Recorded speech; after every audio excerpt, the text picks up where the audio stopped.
Hello everyone, welcome to global online. MP SET paper one की smart preparation के लिए full syllabus revision session में आज लेकर आई हूँ, जिसमें मैं आप सभी के साथ कंप्लीट पेपर वन आज डिस्कस करने वाली हूँ। इस सेशन में हम स्मार्ट एंड शॉर्ट ट्रिक्स के साथ देखेंगे कि किस तरीके से क्वेश्चंस एग्जाम में आते हैं एंड कैसे आप स्मार्ट ट्रिक्स के साथ उनको इजीली सॉल्व कर सकते हो। तो आप सभी स्टूडेंट्स इस सेशन में एंड तक जरूर बने रहिएगा एंड जितने भी होमवर्क क्वेश्चंस यहाँ पर मैं आपको देने वाली हूँ उनके आंसर्स आप मुझे कमेंट करके जरूर बताइएगा।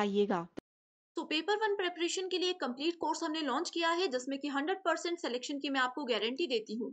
इसमें आपको फुल सिलेबस वीडियो लेक्चर्स मिलेंगे, जिसमें कि स्मार्ट एंड शॉर्ट ट्रिक्स की मदद से आपके सारे कॉन्सेप्ट्स हम क्लियर करेंगे।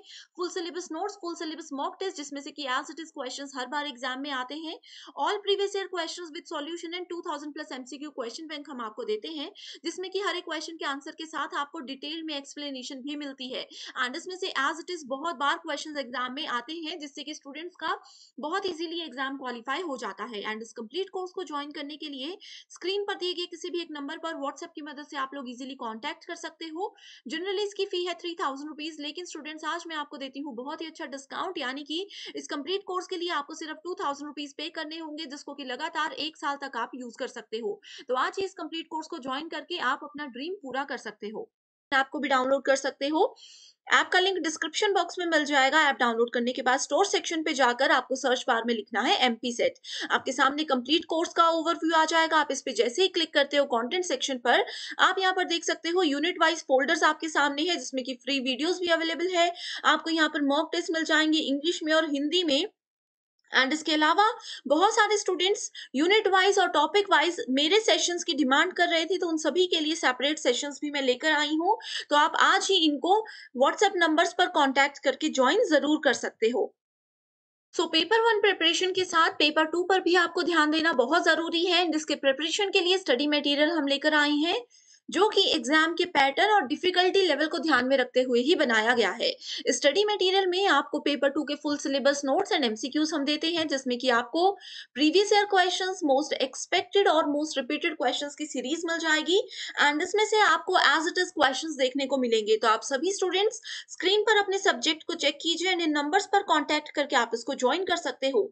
इसके लिए फ्लैट 20% ऑफ में आज आपके लिए लेकर आई हूँ, यानी कि सिर्फ 1280 रुपीज में आप स्टडी मटेरियल का बेनिफिट उठा सकते हो। एंड मैं आपको 100% श्योरिटी देती हूँ कि ये आपको इस शॉर्ट पीरियड में भी बहुत हेल्प करेगी एग्जाम क्वालिफाई करने में।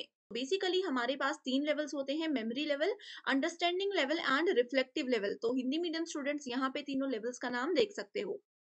सबसे छोटा लेवल होता है मेमोरी लेवल, देन सबसे बड़ा लेवल होता है reflective level. Okay, memory level में रोट लर्निंग यानी कि रट्टा मार करके बच्चों को चीजें याद करवाई जाती थी, जिसको कि हम लोग क्रैमिंग भी बोल सकते हैं।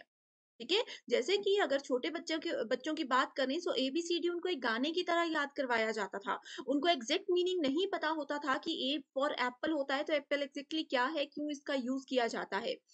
उसके बाद आता है अंडरस्टैंडिंग लेवल, जिसमें कि मेमोरी लेवल में जो भी उन्होंने रट्टा मारकर चीजें याद की थी, उन चीजों की समझ उनको थोड़ी थोड़ी आने लग जाती है, उनकी अंडरस्टैंडिंग डेवलप होने लग जाती है। एंड रिफ्लेक्टिव लेवल क्या होता है, ये हाईएस्ट लेवल होता है। Memory level and understanding level में हमने जो कुछ भी सीखा, इन दोनों के कॉम्बिनेशन को हम यूज करते हैं रिफ्लेक्टिव लेवल में। जैसे कि बचपन से जो भी चीजें मैंने सीखी, अब real life example, real life problems में मैं उन उस नॉलेज को यूज कर सकती हूँ। तो वो रिफ्लेक्टिव लेवल होता है कि एग्जैक्टली हमने कहाँ पे कौन सी चीज को कैसे सीखा। करेक्ट। मेमोरी लेवल जो होता है, ये टीचर सेंटर्ड मेथड होता है, यानी कि इसमें टीचर जैसा चाहेंगे वैसा पढ़ाएंगे। टीचर को जो मन होगा, टीचर के पॉइंट ऑफ व्यू को ध्यान में रखते हुए ही इस तरह की जो है टीचिंग लर्निंग प्रोसेस को पूरा किया जाता है।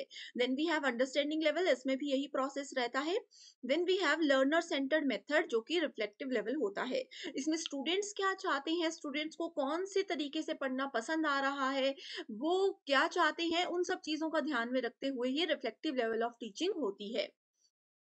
Memory level and understanding level की अगर बात करें, सो मेमोरी लेवल थॉटलेस लेवल होता है। इसमें बिल्कुल भी दिमाग यूज नहीं होता, बस जो बोला जा रहा है उसको एज इट इज याद किया जाता है, तो थॉटलेस इसको बोलते हैं। अंडरस्टैंडिंग लेवल में थॉटफुल, यानी कि इसमें चीजें जैसे कि समझने लगते हैं, तो हमारी मेमोरी, हमारा ब्रेन का यूज होने लगता है। Then we have highly thoughtful level, जिसमें कि जो कुछ भी हमने नॉलेज कलेक्ट किया था उसको यूज करने का समय है, तो इसके लिए हमें बहुत ज्यादा सोचना पड़ता है, बहुत ज्यादा दिमाग लगाना पड़ता है। तो इसी तरह से स्टूडेंट्स इस यूनिट में सारे इंपॉर्टेंट टॉपिक्स को हम कवर।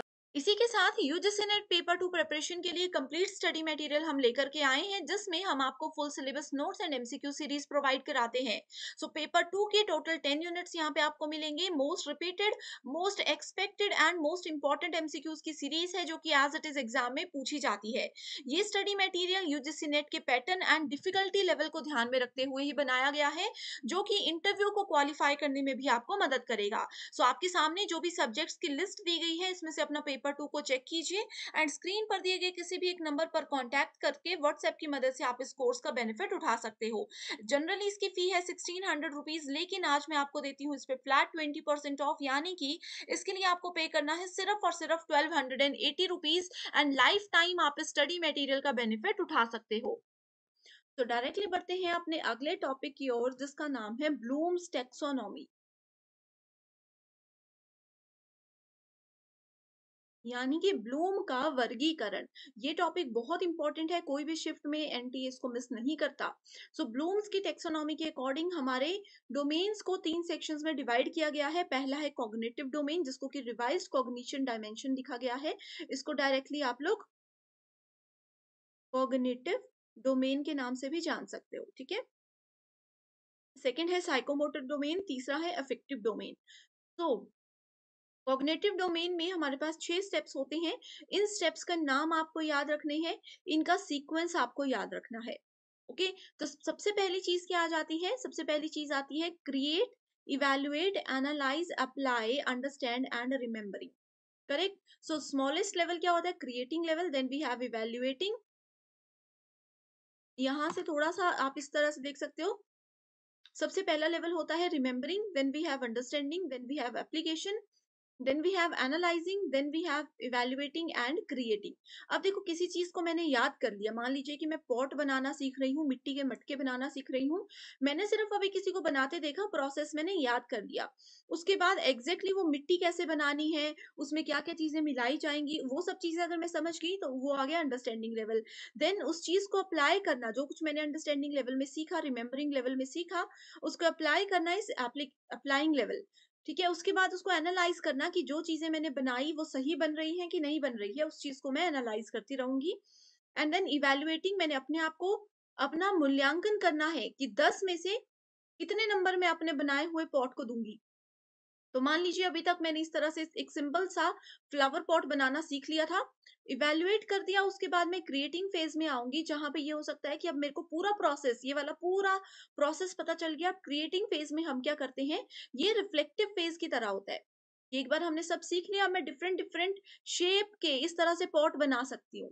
प्रोसेस पता है तो सिर्फ हमें क्या करना है, उसका डिजाइन और शेप चेंज करना है। सो सिमिलरली हमारे पास सेकेंड डोमेन आता है साइकोमोटर डोमेन, जिसमें कि पहला स्टेप है imitation, manipulation, precision, articulation and naturalisation. Imitation मतलब शुरू कर देना, उसमें फिर चेंजेस करना, उसको डिटेल में समझना, उसमें ही थोड़े से बदलाव लाकर उस चीज में और थोड़े से एक्सपेरिमेंट करना। देन वो चीज हमारी इतनी प्राकृतिक हो जाती है हमारे लिए कि वो हम लोगों को फिर इजी लगने लग जाती है, तो दैट इज कॉल्ड नेचुरलाइजेशन।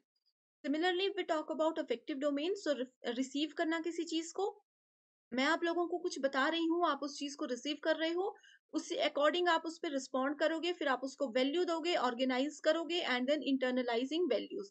यानी कि जो भी चीजें हमने सीखी थी उसको हमने अपने आप में नेचुरल बना लिया। अब जैसे आप लोगों ने देखा होगा, आप सभी यूजीसी नेट एग्जाम की तैयारी कर रहे हो, टीचिंग प्रोफेशन में जाओगे, जब आपने अगर अभी तक पढ़ाया है ऑनलाइन या ऑफलाइन कहीं पे भी, तो शुरू में आप लोग थोड़े घबराए होंगे, लेकिन समय के साथ साथ विद इन अ मंथ आप लोग इतने उसमें एक्टिव हो चुके होंगे, इतने प्रो हो चुके होंगे कि अब आप लोगों को पढ़ाने से पहले ना डर लगता होगा, और वो नेचुरली आपके अंदर से जो है चीजें निकलती हैं, एग्जाम्पल्स निकलते हैं, तो वो नेचुरलाइजेशन होता है, जिसको कि यहाँ पे अफेक्टिव डोमेन में इंटरनलाइज वैल्यूज बोला गया है।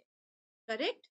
डिटेल में ये सारे हमने सेपरेट सेशन में डिस्कस किए हैं। इफ यू वांट, मैं डिस्क्रिप्शन बॉक्स में लिंक ऐड कर दूंगी, आप बस मुझे कमेंट करके बता दीजिए। नेक्स्ट इंपॉर्टेंट टॉपिक की बात करते हैं स्वयं। स्वयं की फुल फॉर्म क्या होती है? Study webs for active learning for young aspiring minds.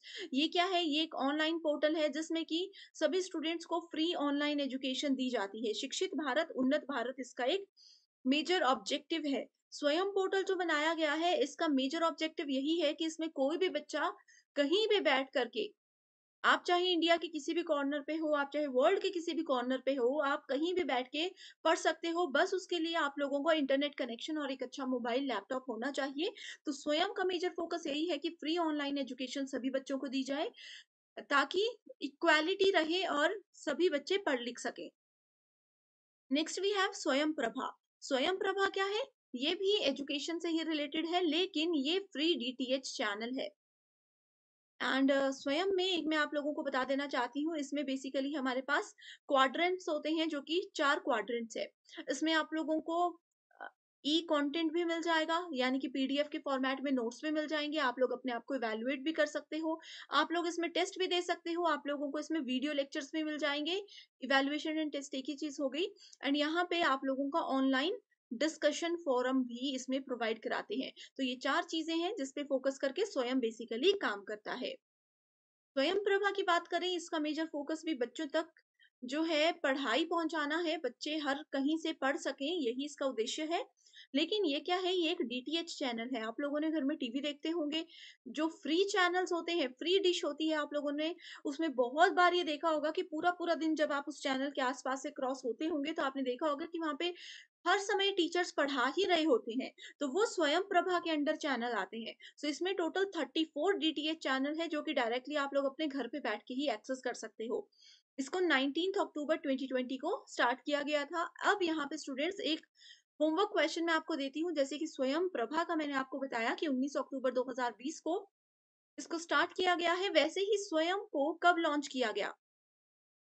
कब लॉन्च किया गया, इसका आंसर आप मुझे कमेंट करके जरूर बताइए। इससे क्या होगा? आपका कॉन्सेप्ट भी क्लियर हो जाएगा, आपकी रिवीजन भी हो जाएगी, एंड बाकी स्टूडेंट्स को भी आप मदद करोगे।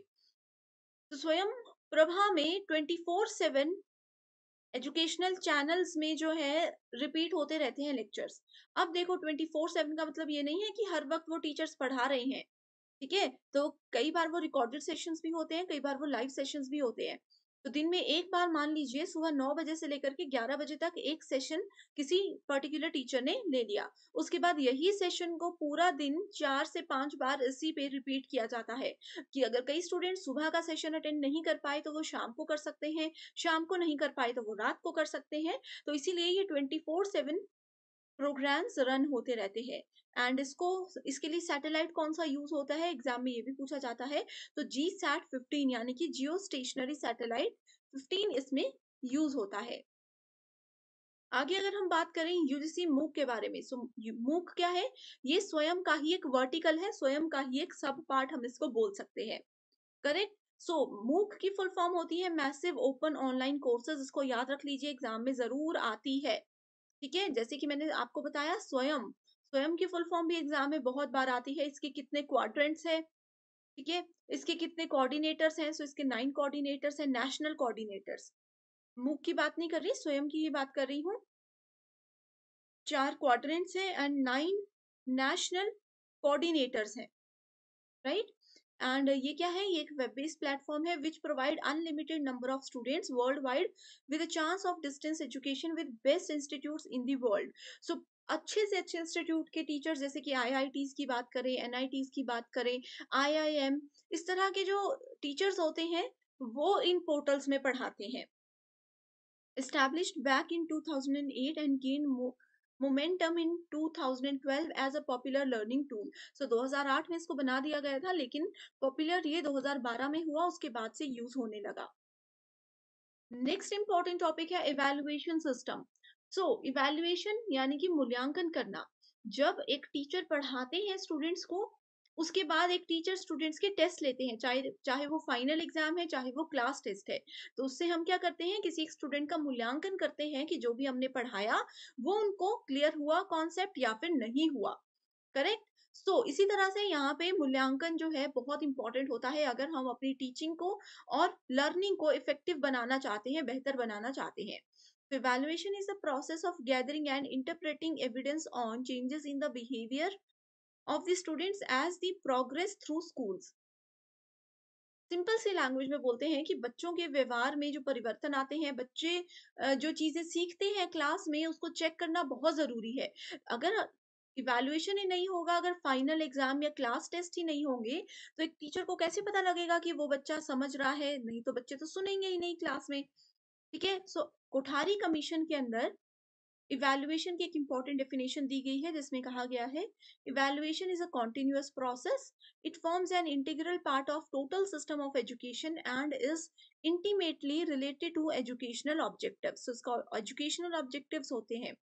The techniques of evaluation are means of collection evidences about the student's development in desirable direction, यानी कि किसी भी वांछित दिशा में, किसी भी जरूरी दिशा में स्टूडेंट की कितनी डेवलपमेंट है, किस सब्जेक्ट में उनका इंटरेस्ट ज्यादा है या कम है, वो सब जानने के लिए भी इवैल्यूएशन बहुत जरूरी होता है।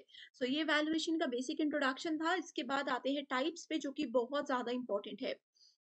तो टाइप्स में अकॉर्डिंग टू इसको जो डिफरेंट सेक्शंस में डिवाइड किया गया है वो इंपॉर्टेंट नहीं है, बाकी के टाइप्स इंपॉर्टेंट है। ठीक है, सो फॉर्मेटिव एंड समेटिव यहाँ पे देख सकते हो रिपीटेड है, तो हम वन बाय वन बात करेंगे। सबसे बेसिक आता है प्लेसमेंट। प्लेसमेंट आप लोगों ने सुना होगा कि किसी भी, मान लीजिए कि मैंने एमबीए कर ली, उसके बाद मुझे बोला जाता है कि आपकी कैंपस प्लेसमेंट होगी, यानी कि कैंपस से ही मुझे अपनी क्वालिटीज, अपनी एजुकेशनल बैकग्राउंड के हिसाब से किसी कंपनी में नौकरी दिलवाई जाएगी। तो ये होता है प्लेसमेंट। तो इसमें क्या होता है, किसी किसी पर्सन को, किसी बच्चे को हम किस प्लेस पर पहुंचा रहे हैं, दैट इज कॉल्ड प्लेसमेंट। अब कोई बच्चा है जिसका मैथमेटिक्स बहुत अच्छा है लेकिन वो ड्राइंग डांसिंग में अच्छा नहीं है, तो उस बच्चे को हम ये बोलेंगे कि आप आगे जाकर के मैथमेटिक्स में कुछ अच्छा कर सकते हो। बाकी कुछ स्टूडेंट्स ऐसे हैं, मान लीजिए, जो कि मैथ्स, इंग्लिश, साइंसेस में बहुत बेकार है लेकिन डांसिंग में बहुत अच्छे हैं, तो उनको हम उस जगह पे प्लेस कर सकते हैं कि आप उस चीज पे ज्यादा फोकस करो। Then we have formative evaluation. तो फॉर्मेटिव से जानने से पहले मैं आपको डायग्नोस्टिक बता देना चाहती हूँ। डायग्नोस का मतलब होता है फाइंड आउट करना, कि कोई बच्चा अगर हमें देखना है कि वो किस चीज में अच्छा है, कैसे वो रिस्पॉन्ड करता है किसी पर्टिकुलर फील्ड में जा करके, तो वो सब चीजें अगर हमें देखनी है तो उसके लिए डायग्नोस्टिक इवैल्यूएशन जरूरी होता है। अगले जो चार टाइप्स है, formative, summative, norm referenced and criterion referenced, these four are very important, हर साल पूछे जाते हैं। सो फॉर्मेटिव की बात करें, जो हमारे फॉर्मेटिव की बात करें, अब जैसे देखो सेशन है, सेशन में मैं क्या कर रही हूँ, बीच बीच में आप लोगों को कुछ होमवर्क क्वेश्चंस दे रही हूँ। इन होमवर्क क्वेश्चंस का क्या बेनिफिट है कि आप लोगों का मुझे पता चलेगा कि कितने बच्चे एक्टिवली मेरी क्लास में कॉन्सेप्ट को सुन रहे हैं। करेक्ट, सो ये होता है होमवर्क क्वेश्चन का बेनिफिट। सो इसी तरह से स्टूडेंट्स, फॉर्मेटिव इवैल्यूएशन होता है ऑफलाइन क्लास में भी। टीचर कई बार क्लास के एंड में स्टूडेंट्स को पूछ लेते हैं कि हाँ भाई बताओ, आज हमने क्लास में क्या पढ़ा, या फिर बताओ आपको आज कितना समझ आया, या छोटे छोटे जो क्वेश्चंस क्लास के एंड में या क्लास के बीच में पूछे जाते हैं, वो फॉर्मेटिव इवैल्यूएशन होते हैं। Then we have summative evaluation. Summative word आप याद रख सकते हो समरी से। समरी का मतलब क्या होता है, किसी भी चीज के एंड में कुछ कैलकुलेट करना। जो हमारे फाइनल एग्जाम होते हैं, चाहे वो सेमेस्टर के हैं या फिर एनुअल एग्जामिनेशन होते हैं, उन सब चीजों से जो एक स्टूडेंट का पूरे साल का या पूरे 6 महीने का हमें नॉलेज पता चलता है, या उन्होंने कितनी एक्टिवली क्लास में चीजों को सुना, ये पता चलता है, तो वो होता है समेटिव इवैल्यूएशन। मतलब पूरे सेशन के एंड में अगर हम किसी को इवैल्यूएट करते हैं लॉन्गर पीरियड ऑफ टाइम के बाद, वो समेटिव के अंदर आता है। Then we have norm referenced and criterion referenced. Norm reference क्या होता है? नॉर्म का मतलब होता है रूल्स। ठीक है, नॉर्म का मतलब क्या होता है, रूल्स होता है। एंड क्राइटेरिया यानी कि हमने यहाँ पे कोई मान, इसको आप इस तरह से लिख सकते हो, मानदंड को सेट कर दिया। तो नॉर्म रेफरेंस में क्या होता है, एक बच्चे की परफॉर्मेंस को बाकी के सभी बच्चों की परफॉर्मेंस के साथ कंपेयर किया जाता है। आप लोगों ने ये सुना होगा, बचपन में बोला जाता है कि देखो आपकी क्लास के बाकी के फ्रेंड्स आपके कितना अच्छा स्कोर कर रहे हैं लेकिन आपका नहीं हो पाया। तो इसमें क्या हुआ, एक बच्चे को दूसरे के साथ कंपेयर किया गया। वो होता है नॉर्म रेफरेंस। क्राइटेरियन रेफरेंस क्या होता है, उसमें हमने क्राइटेरिया सेट कर दिया। जैसे कि मैं अगर बोलती हूँ कि 50% से ज्यादा जिस बच्चे ने स्कोर कर दिया, वो बहुत ही गुड कैटेगरी के बच्चे होंगे। तो ये हमने क्राइटेरिया सेट कर दिया, 50% से ज्यादा वाले में 50.1 वाले भी होंगे एंड 100% वाले भी होंगे। इसमें हम किसी के साथ किसी को कंपेयर नहीं कर रहे हैं। हमने इसमें क्या किया, सिंपल एक क्राइटेरिया रख दिया कि इससे ज्यादा लेवल के जो बच्चे होंगे, इससे ज्यादा स्कोर वाले जो बच्चे होंगे, उनको हमने गुड कैटेगरी में काउंट करना है, चाहे वो फिर 50.1 वाले हो या फिर 100 वाले हो। तो ये थोड़ा-सा कन्फ्यूजन इसमें स्टूडेंट्स को होता है, लेकिन मैंने जैसे आपको बताया कि नॉर्म रेफरेंस में एक बच्चे को बाकी सबके साथ कंपेयर किया जाता है, एक बच्चे की परफॉर्मेंस को। फॉर एग्जांपल जैसे कि मान लीजिए एक स्टूडेंट ए है, एक स्टूडेंट बी है। स्टूडेंट्स का अगर हम मैथ का टेस्ट लेते हैं तो ए मैथ्स में बहुत अच्छा है, बी को मैथ पसंद नहीं है। ठीक है? उसके बाद अगर हम लोग डांसिंग की बात करते हैं, तो डांसिंग में ए अच्छा नहीं है, बी बहुत अच्छा है। मतलब नेशनल, इंटरनेशनल लेवल तक डांस करके आया है। तो इसमें हमने क्या किया, 2 लोगों की क्वालिटीज़ को कंपेयर किया। 2 स्टूडेंट्स के मार्क्स को, 2 स्टूडेंट्स की टैलेंट को हम यहाँ पे कंपेयर कर रहे हैं, तो ये किसके अंदर आएगा? ये आ जाएगा आपका नॉर्म रेफरेंस के अंदर। करेक्ट? क्राइटेरियन रेफरेंस में क्या हो गया, हमने क्राइटेरिया रख दिया कि हाँ भाई, जो-जो स्टूडेंट्स के जैसे 50% मार्क्स बता दिए, या फिर किसी गेम के लिए अगर हमने किसी स्टूडेंट को सेलेक्ट करना है तो हम बोलेंगे 5 फुट 5 इंच से ज्यादा जिसकी हाइट है, वो स्टूडेंट्स को हम सिलेक्ट करेंगे, उससे कम हाइट वालों को हम सिलेक्ट नहीं करेंगे। तो ये एक मानदंड सेट कर दिया। इसके ऊपर कितने भी लोग आ सकते हैं, इसके नीचे कितने भी लोग आ सकते हैं, that is not important here. ठीक है? सो यहाँ पे एक होमवर्क क्वेश्चन है, आप देख सकते हो कि फॉर्मेटिव और इवेल्युएटिव में किस तरह से क्वेश्चंस आते हैं। Formative evaluation tends to accelerate pace of learning. As against summative evaluation, formative evaluation is highly reliable. So बहुत ही बेसिक प्रीवियस ईयर क्वेश्चन है। ये एक एग्जाम्पल के रूप में मैंने आपको बताया है कि इस तरह के क्वेश्चंस बहुत बार एग्जाम में पूछे जाते हैं। सर्च दो चीजों से मिलकर के बना है, री एंड सर्च। सर्च का मतलब होता है किसी चीज को फाइंड आउट करना, किसी चीज को ढूंढना। एंड अगर हम इसके आगे री लगा देते हैं, यानी कि इसका मतलब ये हो गया कि कोई चीज, कोई प्रॉब्लम जिसका सॉल्यूशन ऑलरेडी हमारे पास है, उसी को और बेहतर करने के लिए हम लोग उसमें रिसर्च करते हैं। तो रिसर्च किसी भी टाइप की हो सकती है, वो एक्सपेरिमेंटल भी हो सकती है, साइंटिफिक भी हो सकती है, कैजुअल भी हो सकती है, फॉर्मल भी हो सकती है। तो इससे क्या होता है, छोटे छोटे फैक्ट्स हम पहले समझते हैं एंड उन फैक्ट्स को कलेक्ट करने के बाद हम उसके सॉल्यूशन तक पहुंचने की कोशिश करते हैं। तो रिसर्च के कुछ ऑब्जेक्टिव्स हैं जो कि एग्जामिनेशन के लिए बहुत इंपॉर्टेंट होते हैं। तो प्राइमरी ऑब्जेक्टिव्स है टू डिस्कवर न्यू फैक्ट्स। अब कोई टॉपिक है, कोई प्रॉब्लम है, उससे रिलेटेड नए फैक्ट्स, नई फाइंडिंग्स अगर हम जानना चाहते हैं, तो रिसर्च उसमें की जा सकती है। इन्वेस्टिगेट सम एग्जिस्टिंग सिचुएशन और प्रॉब्लम। कोई भी प्रॉब्लम हमारे सामने है, उसका सॉल्यूशन ढूंढना, या फिर वो प्रॉब्लम क्यों हुई, आगे आने वाले समय में उस प्रॉब्लम को कैसे रोका जा सकता है, इन सब चीजों के लिए हम लोग रिसर्च कर सकते हैं। To verify and test important facts, to analyze an event or process or phenomena to identify the cause and effect relationship. So, cause and effect का मतलब होता है कि कोई प्रॉब्लम हमारे सामने क्यों आई, ठीक है, एंड इस प्रॉब्लम का सॉल्यूशन क्या हो सकता है, एंड आने वाले समय में उस प्रॉब्लम से कैसे बचा जाए, क्या इनिशिएटिव्स अभी लिए जाएं ताकि फ्यूचर में जो नेक्स्ट जनरेशन है वो इस प्रॉब्लम को फेस ही ना करे। इन सब चीजों में रिसर्च हमें मदद करता है। तो ये हमने अभी तक दो कॉन्सेप्ट्स कर लिए, इंट्रोडक्शन एंड डायरेक्टली। अब बढ़ते हैं अपने अगले टॉपिक की ओर, जिसमें हम देखेंगे कैरेक्टरिस्टिक्स ऑफ रिसर्च, कि एक रिसर्च में कौन कौन से गुण होने चाहिए। तो हिंदी मीडियम स्टूडेंट्स के लिए भी साथ साथ में बताती हूँ। एम्पेरिकल, एम्पेरिकल में मैंने आप लोगों को एक टर्म बताती हूँ, एम्पायर। एम्पायर का मतलब क्या होता है, किसी भी मैच में आप लोगों ने एम्पायर देखा होगा, वो क्या होता है, एक सीनियर पर्सन होता है जिनको बहुत ज्यादा एक्सपीरियंस होता है, एंड वो अपनी ऑब्जर्वेशन की मदद से क्या करते हैं, वहां पे आउट है पर्सन या फिर अभी आउट नहीं है, स्कोर वो बताते हैं। ठीक है? सो यही होता है एम्पेरिकल रिसर्च में, जिसमें कि हम अपने एक्सपीरियंस और ऑब्जर्वेशन की मदद से कुछ रिसर्च करते हैं। तो एक लॉजिकल होना चाहिए, कुछ लॉजिक होना चाहिए, कुछ तर्क होना चाहिए, तभी रिसर्च को अच्छा माना जाता है। साइक्लिक होना चाहिए, स्पेशली अगर हम लोग यहाँ पे बात करें, सो एक्शन रिसर्च जो होता है वो साइक्लिक होता है। एक्शन रिसर्च क्या है, ये हम नेक्स्ट स्लाइड में डिस्कस करेंगे। एनालिटिकल यानी कि हमने जो काम किया उसको हम लोग साथ साथ में एनालाइज करते रहें, उस पर ध्यान रखते रहें। क्रिटिकल होता है, मेथोडिकल होता है, रेप्लिकेबल, फिजिबल, एथिकल। एथिकल का मतलब क्या होता है, नैतिकता। कि जितने भी कुछ रूल्स एंड रेगुलेशन होते हैं रिसर्च को लेकर के, उनको अगर हम अच्छे से फॉलो करते हुए रिसर्च करेंगे तो डेफिनेटली हमें उसका अच्छा सॉल्यूशन ही मिलेगा। नेक्स्ट टॉपिक आ जाता है स्टेप्स इन रिसर्च। तो रिसर्च में डिफरेंट स्टेप्स होते हैं जो कि अगर हम अच्छे से फॉलो करेंगे तो इजीली विदाउट एनी प्रॉब्लम हम अपने सॉल्यूशन तक पहुंच सकते हैं। पहला स्टेप है आइडेंटिफिकेशन ऑफ रिसर्च प्रॉब्लम। अब देखो, रिसर्च यानी कि अनुसंधान किसी पर्सन को क्यों करना होता है? किसी भी चीज की रिसर्च तब होती है अगर उससे रिलेटेड कोई प्रॉब्लम हमारे पास होगी। अगर मेरे पास कोई प्रॉब्लम ही नहीं है, हमारे पूरे वर्ल्ड में, पूरे इंडिया में या सोसाइटी में कोई प्रॉब्लम ही नहीं है, तो उसका सॉल्यूशन ढूंढेंगे ही क्यों? तो रिसर्च होगी ही नहीं। तो इसीलिए सबसे पहले हमारे पास रिसर्च की प्रॉब्लम होनी चाहिए कि क्या प्रॉब्लम है, क्या समस्या है, ताकि हम उसका सॉल्यूशन ढूंढ सके। उसके बाद दूसरा स्टेप आता है लिटरेचर रिव्यू, यानी कि सेम प्रॉब्लम से रिलेटेड जो भी पहले साहित्य लिखे गए हैं या फिर किसी और ने उससे रिलेटेड रिसर्च की हुई है, वो हमें पढ़ना बहुत जरूरी होता है।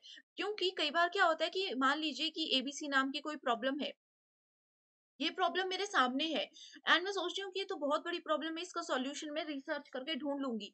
लेकिन अगर हम रिसर्च रिव्यू, लिटरेचर रिव्यू कर लेंगे तो हमें पता चल जाएगा कि ऑलरेडी किसी ने इस पे रिसर्च की है या फिर नहीं की है। अगर किसी पर्सन ने इस पे ऑलरेडी रिसर्च की होगी तो उसके लिटरेचर को हम पढ़ेंगे एंड हमें आइडिया हो जाएगा कि उन्होंने इसका सॉल्यूशन ढूंढा था कि नहीं ढूंढा था, उनको इसके दौरान क्या क्या प्रॉब्लम फेस करनी पड़ी थी।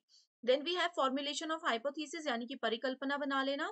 प्रिपेयरिंग रिसर्च डिजाइन, डेटा को कलेक्ट करना, फिर जो डेटा कलेक्ट किया है उसको एनालाइज करना, अच्छे से विश्लेषण करना, जर्नलाइजेशन एंड इंटरप्रिटेशन, उसके बाद रिपोर्ट बनाना एंड लास्ट में आता है निष्कर्ष यानी कि कंक्लूजन। तो ये आप देख सकते हो रिसर्च के स्टेप से रिलेटेड एक मोस्ट एक्सपेक्टेड क्वेश्चन है जो कि 2023 एग्जाम में जरूर पूछा जाएगा। सो इसका देखो, यहाँ पे मैंने 6 ऑप्शंस दिए हैं, आपने बताना है कि इनमें से करेक्ट आंसर कौन सा है।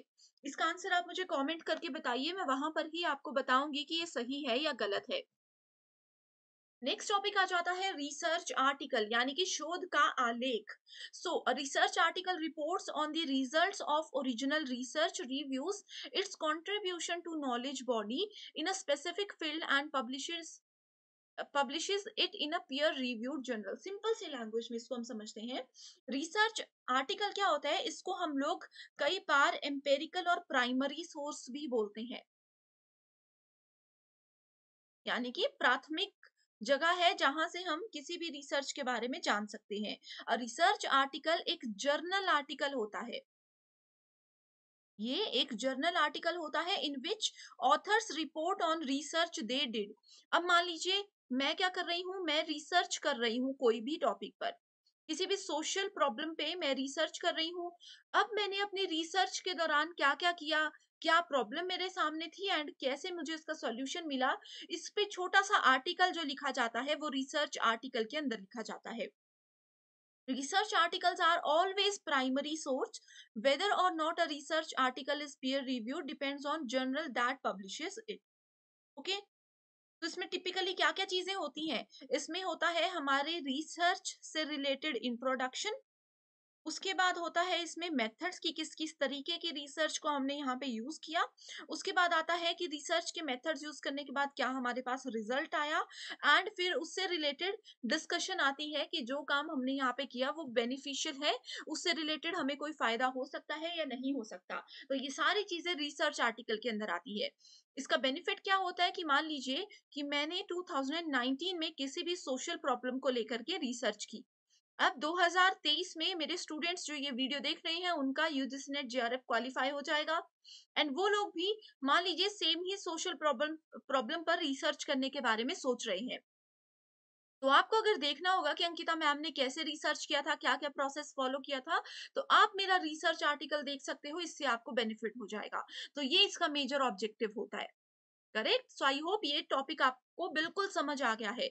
तो स्टूडेंट्स, ये जो सीरीज में आपके लिए लेकर आई हूँ कि 20 मिनट्स में हम 20 कॉन्सेप्ट्स को कवर करेंगे। अगर आपको ये कॉन्सेप्ट समझ आ रहा है एंड आपको लगता है कि इससे आपकी अच्छे से रिवीजन हो रही है एंड मैं इसको कंटिन्यू रखूं, तो आप मुझे जल्दी से कमेंट कर दीजिए ताकि मैं नेक्स्ट यूनिट्स जो है, रिमेनिंग यूनिट्स, उन पर भी इसी तरह के वीडियोस आपके लिए लेकर। नेक्स्ट आ जाता है फिर हमारे पास टॉपिक जिसका नाम है रिसर्च थीसिस। थीसिस जिसको कि डिसर्टेशन के नाम से भी जाना जाता है, हालांकि इन दोनों में थोड़ा सा डिफरेंस होता है। क्या डिफरेंस होता है स्टूडेंट्स, ये होमवर्क है। थीसिस और डिसर्टेशन में क्या डिफरेंस होता है ये मुझे जल्दी से कमेंट करके आप लोग बता दीजिए। अगर आपको आता है तो भी बताइए, नहीं आता है तो भी बताइए, इस पे एक शॉर्ट वीडियो में लेकर आऊंगी। थीसिस और डिसर्टेशन एक टेक्स्ट होता है that describes the author's work and result in support of an application for an academic degree और professional qualification. So as a researcher आप लोग जिस जिस भी काम पर रिसर्च कर रहे हो, जिस भी टॉपिक पर रिसर्च कर रहे हो, उसकी आपकी क्या रिपोर्ट आई, क्या आपने रिसर्च किया, ठीक है, उससे रिलेटेड एक एप्लीकेशन टाइप होता है जिसकी बेसिस पे आप लोगों को अपनी पीएचडी की डिग्री प्रोवाइड करवाई जाती है। ठीक है, सो ये होता है रिसर्च थीसिस। अगर हम सिंपल लैंग्वेज में बोले, thesis is your proposed answer to your research question which you finalize only after completing the research. Research complete होने के बाद ही इसको फाइनलाइज किया जाएगा एंड इसी को देख करके आप लोगों की डिग्री आपको मिलती है। नेक्स्ट आ जाता है the two most important and commonly used formatting styles. ठीक है, सो अब देखो, रिसर्च थीसिस या रिसर्च में जो कुछ भी चीजें होती है उसको कैसे लिखा जाता है, उसके दो फॉर्मेट्स होते हैं, एमएलए और एपीए। जनरली ये दोनों फॉर्मेट सिर्फ एग्जाम के लिए इंपॉर्टेंट है, जब एक्चुअल में आप लोग पीएचडी करने जाओगे तो वहां पे स्टूडेंट्स, आप लोग जिस भी यूनिवर्सिटी से पीएचडी करते हो वही आपको फॉर्मेट बताते हैं। तो एमएलए का फॉर्मेट फुल फॉर्म है मॉडर्न लैंग्वेज एसोसिएशन। एपीए का मतलब है अमेरिकन साइकोलॉजिकल एसोसिएशन। करेक्ट। सो ये क्या होता है, वर्क साइटेड होता है, रेफरेंस लिस्ट होती है। सो इसमें आपको यही याद रखना है। नेक्स्ट है डिफरेंट टाइप्स ऑफ रिसर्च, जिसमें कि पहला आता है फंडामेंटल, जिसको कि बेसिक रिसर्च बोला जाता है, एंड इसको हम लोग प्योर रिसर्च भी बोलते हैं, जिसमें सिर्फ हम नॉलेज को कलेक्ट करते हैं, कहीं यूज नहीं करते। Then we have applied research. Applied research किसी भी पर्टिकुलर क्वेश्चन के सॉल्यूशन को ढूंढने के लिए यूज किया जाता है। एंड एक्शन रिसर्च होता है सिर्फ सॉल्यूशन ढूंढना नहीं, इमीडिएट कहीं पे हम लोगों को अगर एक्शन लेना है तो उसके लिए एक्शन रिसर्च यूज होता है। जैसे मेरे सामने कोई प्रॉब्लम आ गई, मैं इसका सॉल्यूशन ढूंढूंगी, सिर्फ दिमाग में नहीं सोचूंगी, उसको एक्चुअल में हम यूज करेंगे, एक्चुअल में प्रैक्टिकल करके देखेंगे। Then we have qualitative and quantitative research. So qualitative, quantitative क्या करता है, नंबर्स के साथ डील करता है। Quantitative research deals with numbers, statisticals. And qualitative जो है डील करता है वर्ड्स के साथ एंड उन वर्ड्स के मीनिंग्स के साथ। Then we have deductive and inductive research. Deductive क्या होता है, अपर लेवल से नीचे के लेवल पे आएंगे तो वो डिडक्टिव होगा, नीचे के लेवल से ऊपर के लेवल पे जाएंगे तो वो इंडक्टिव होगा। करेक्ट। सो इंडक्टिव रीजनिंग की अगर पहले बात करें, inductive reasoning aims at developing theory. तो थ्योरी डेवलपमेंट की कहीं पे बात आती है तो वो हम इंडक्टिव रीजनिंग की बात करते हैं। जबकि डिडक्टिव रीजनिंग किस पे फोकस करता है, ये उसकी टेस्टिंग पे फोकस करता है, जो एग्जिस्टिंग थ्योरी है उसकी टेस्टिंग पे फोकस करता है डिडक्टिव रीजनिंग। नेक्स्ट आ जाता है फिर हमारे पास सैम्पलिंग। सो सैम्पलिंग क्या होता है, सैम्पलिंग, अब देखो, मान लीजिए मुझे अपने रिसर्च के लिए लोगों से ओवरव्यू लेने हैं, लोगों के रिव्यूज लेने हैं, एंड मैं रिसर्च के लिए किसी सोशल प्रॉब्लम की रिसर्च के लिए चली गई किसी कॉलेज में जहाँ पे 10,000 स्टूडेंट्स थे। तो अब 10,000 स्टूडेंट से क्वेश्चंस पूछना तो पॉसिबल नहीं है। तो हम क्या करते हैं, 10,000 में से 100 स्टूडेंट्स को सिलेक्ट करेंगे। तो वो किस बेसिस पे सिलेक्ट किया जाता है, ये हो गया सैंपल। ठीक है, 10,000 क्या है, टोटल पॉपुलेशन है, 100 क्या है, सैंपल है। तो दो तरीके से उसको किया जाता है, एक होता है प्रोबेबिलिटी, एक होता है नॉन प्रोबेबिलिटी। तो इनके नाम आपको याद होने चाहिए, कन्वीनियंस, जजमेंटल जिसको पर्पसिव भी बोलते हैं, snowball and quota sampling. Probability में आता है stratified, systematic, cluster and simple random sampling. Detailed video इस टॉपिक पर मैं लेकर के ऑलरेडी आई हूँ, अगर आपने वो नहीं देखी है तो मुझे कमेंट कीजिए, मैं आपके साथ शेयर कर दूंगी। Then we have hypothesis. Hypothesis का मतलब परिकल्पना करना। अब किसी प्रॉब्लम में मैं फंस गई, उसके सॉल्यूशन के लिए डायरेक्टली तो मैं किसी ट्रैक पे नहीं चल पाती हूँ, पहले हम आइडिया लगाते हैं ना कि मैं ये करूं या फिर मैं ये काम करूं कि मेरे को सॉल्यूशन मिल जाएगा, तो इस चीज को बोलते हैं परिकल्पना करना। परिकल्पना का एग्जैक्ट अगर हम लोग देखें तो ये बहुत इंपॉर्टेंट होता है। रिसर्च में किसी प्रॉब्लम में फंस गए तो हमें सॉल्यूशन तक जाने के लिए देखना पड़ता है कि ये प्रैक्टिकल करें, ये प्रैक्टिकल करें या ये फिर प्रैक्टिकल अप्रोच को ट्राई करें। परिकल्पना बेसिकली टेस्टिंग जरूरी होती है हाइपोथेसिस की, जिसमें दो चीजें होती है, null hypothesis and alternative hypothesis. Testing की बाद में बात करेंगे, दो टाइप्स है, नल एंड अल्टरनेटिव। तो नल क्या बोलता है, नल बोलता है नो डिफरेंस। नल बोलता है कि बॉयज एंड गर्ल्स के बीच में कभी कोई डिफरेंस नहीं है, they both are always equal. ये एक एग्जाम्पल है नल हाइपोथेसिस का, कि नो डिफरेंस होता है हर एक चीज में, बॉयज गर्ल्स इक्वल है, ब्लैक एंड व्हाइट इक्वल है, ये ऐसे बोलता है। ऑल्टरनेटिव हाइपोथेसिस क्या करता है, ये प्रॉपर तरीके से बताता है कि एग्जैक्टली किस तरह से काम चल रहा है। ठीक है, अगर हम लोग नल को एक्सेप्ट कर लेते हैं तो बहुत अच्छी बात है। इन केस अगर हम लोग नल हाइपोथेसिस को एक्सेप्ट नहीं करते तो हमारे पास सिर्फ ऑल्टरनेटिव हाइपोथेसिस को ही एक्सेप्ट करने का ऑप्शन रहता है, जिसको कि वैकल्पिक परिकल्पना के नाम से जाना जाता है। Correct. So alternative hypothesis states your research prediction of an effect और रिलेशनशिप। ये बोलता है कि दो चीजों के बीच में डिफरेंस होता है। सो नेक्स्ट अगर हम लोग बात करें टाइप 1 एंड टाइप 2 एरर की, तो इसको समझाने के लिए यहाँ पे मैं आप लोगों को बताती हूँ कि टाइप 1 एरर क्या होता है। तो टाइप 1 एरर को बोला जाता है false positive, and type 2 error को बोला जाता है फॉल्स नेगेटिव। करेक्ट। सो अगर हम लोग यहाँ पे आप देखो, टेस्ट रिजेक्ट्स नल, अगर हम लोग नल हाइपोथेसिस को रिजेक्ट कर देते हैं, ठीक है, हमने क्या कर दिया, नल हाइपोथेसिस था उसको हमने रिजेक्ट कर दिया, लेकिन एक्चुअल में वो ट्रू था, ट्रू हाइपोथेसिस को हमने गलती से रिजेक्ट कर दिया, तो वो टाइप 1 एरर है, जिसको कि फॉल्स पॉजिटिव बोला जाता है। तो इस तरह से इस टेबल पे आप देख सकते हो। उसी के साथ अगर हम लोग नल हाइपोथेसिस को फॉल्स कर देते हैं जबकि वो करेक्ट था, तो वो इफेक्टिव एग्जिस्टेंस के अंदर आता है। टेस्ट एक्सेप्ट्स नल, जब हम नल हाइपोथेसिस को एक्सेप्ट कर देते हैं तो वो करेक्ट डिसीजन होता है, जिससे एक्स्ट्रा कोई फर्क नहीं पड़ता, एंड वो टाइप 2 एरर होता है, जिसको कि फॉल्स नेगेटिव के नाम से जाना जाता है। Next we have research ethics. और रिसर्च की नैतिकताएं होती हैं। रिसर्च की नैतिकताओं में कुछ चीजें इंपॉर्टेंट होती है, जैसे कि हम लोगों को ऑनेस्टी रखनी चाहिए, ईमानदारी के साथ रिसर्च करनी चाहिए, जो हमारा डेटा आया है, जो हमारा रिजल्ट आया है, उसमें मिलावट नहीं करनी चाहिए। कई बार क्या होता है, मान लीजिए वो बोलते हैं कि रिसर्च करके आओ एंड उसका मिनिमम एवरेज पॉइंट 0.05 होना चाहिए, एंड मेरा आ गया 0.03। तो रिसर्च एथिक्स हमें बोलता है कि जो आपका रिजल्ट आया है आप उसी को यूज करो, यहाँ पे थोड़ी सी भी मिलावट या बेईमानी नहीं करनी है। तो इसी तरह से रिसर्च एथिक्स के कुछ रूल्स होते हैं जिनको ध्यान में रखते हुए हमें काम करना है। जो रिसर्च हम कर रहे हैं उसको कॉन्फिडेंशियल रखना है, थोड़ा प्राइवेट रखना है, हर एक चीज सबके साथ शेयर नहीं करनी है। या फिर अगर हम किसी के पुरानी रिसर्च से मदद मदद ले रहे हैं, उनकी थीसिस या पेपर से मदद ले रहे हैं, तो वहां पर भी हमें झूठ नहीं बोलना है कि हमने ये खुद किया। हमें वहां पे एज इट इज लिखना है कि हमने कहीं से मदद ली है। ऐसे छोटे छोटे रूल्स होते हैं जो कि रिसर्च एथिक्स के अंदर आते हैं, कि हम लोगों को यहाँ पे लॉयल रहना है, रिस्पेक्टफुल रहना है, ट्रांसपेरेंसी होनी चाहिए, ठीक है, फेयरनेस होनी चाहिए, लीडरशिप होनी चाहिए, ये सब चीजें आती है रिसर्च एथिक्स के अंदर। अगला आ जाता है टॉपिक क्वेश्चनियर। क्वेश्चनियर यानी कि प्रश्नावली। अब देखो, आप लोगों ने बहुत जगह देखा होगा सोशल मीडिया पर भी, कि लोग एक इंटरव्यू लेते हैं, पब्लिक में जाकर के लोगों से कुछ पूछते हैं कि अपने प्राइम मिनिस्टर के बारे में बताओ, इस तरह के छोटे छोटे questions.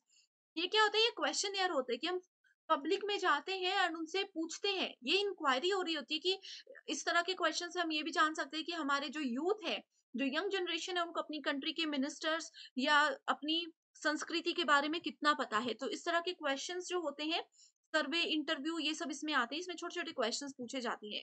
Then we have question के types, close ended and open ended questions. So close ended questions क्या होते हैं, जिसमें कि सिर्फ किसी से यस और नो, ट्रू और फॉल्स, इस तरह के क्वेश्चंस पूछे जाते हैं। ओपन एंडेड होता है किसी से पूरा रीजन अगर हम मांगते हैं कि ये क्यों हुआ। अगर मैं आपसे रीजन मांगू कि आपको ये क्लास पसंद आ रही है, एंड आप सिर्फ आंसर दे रहे हो यस या नो में, तो वो क्लोज एंडेड क्वेश्चन हो गए।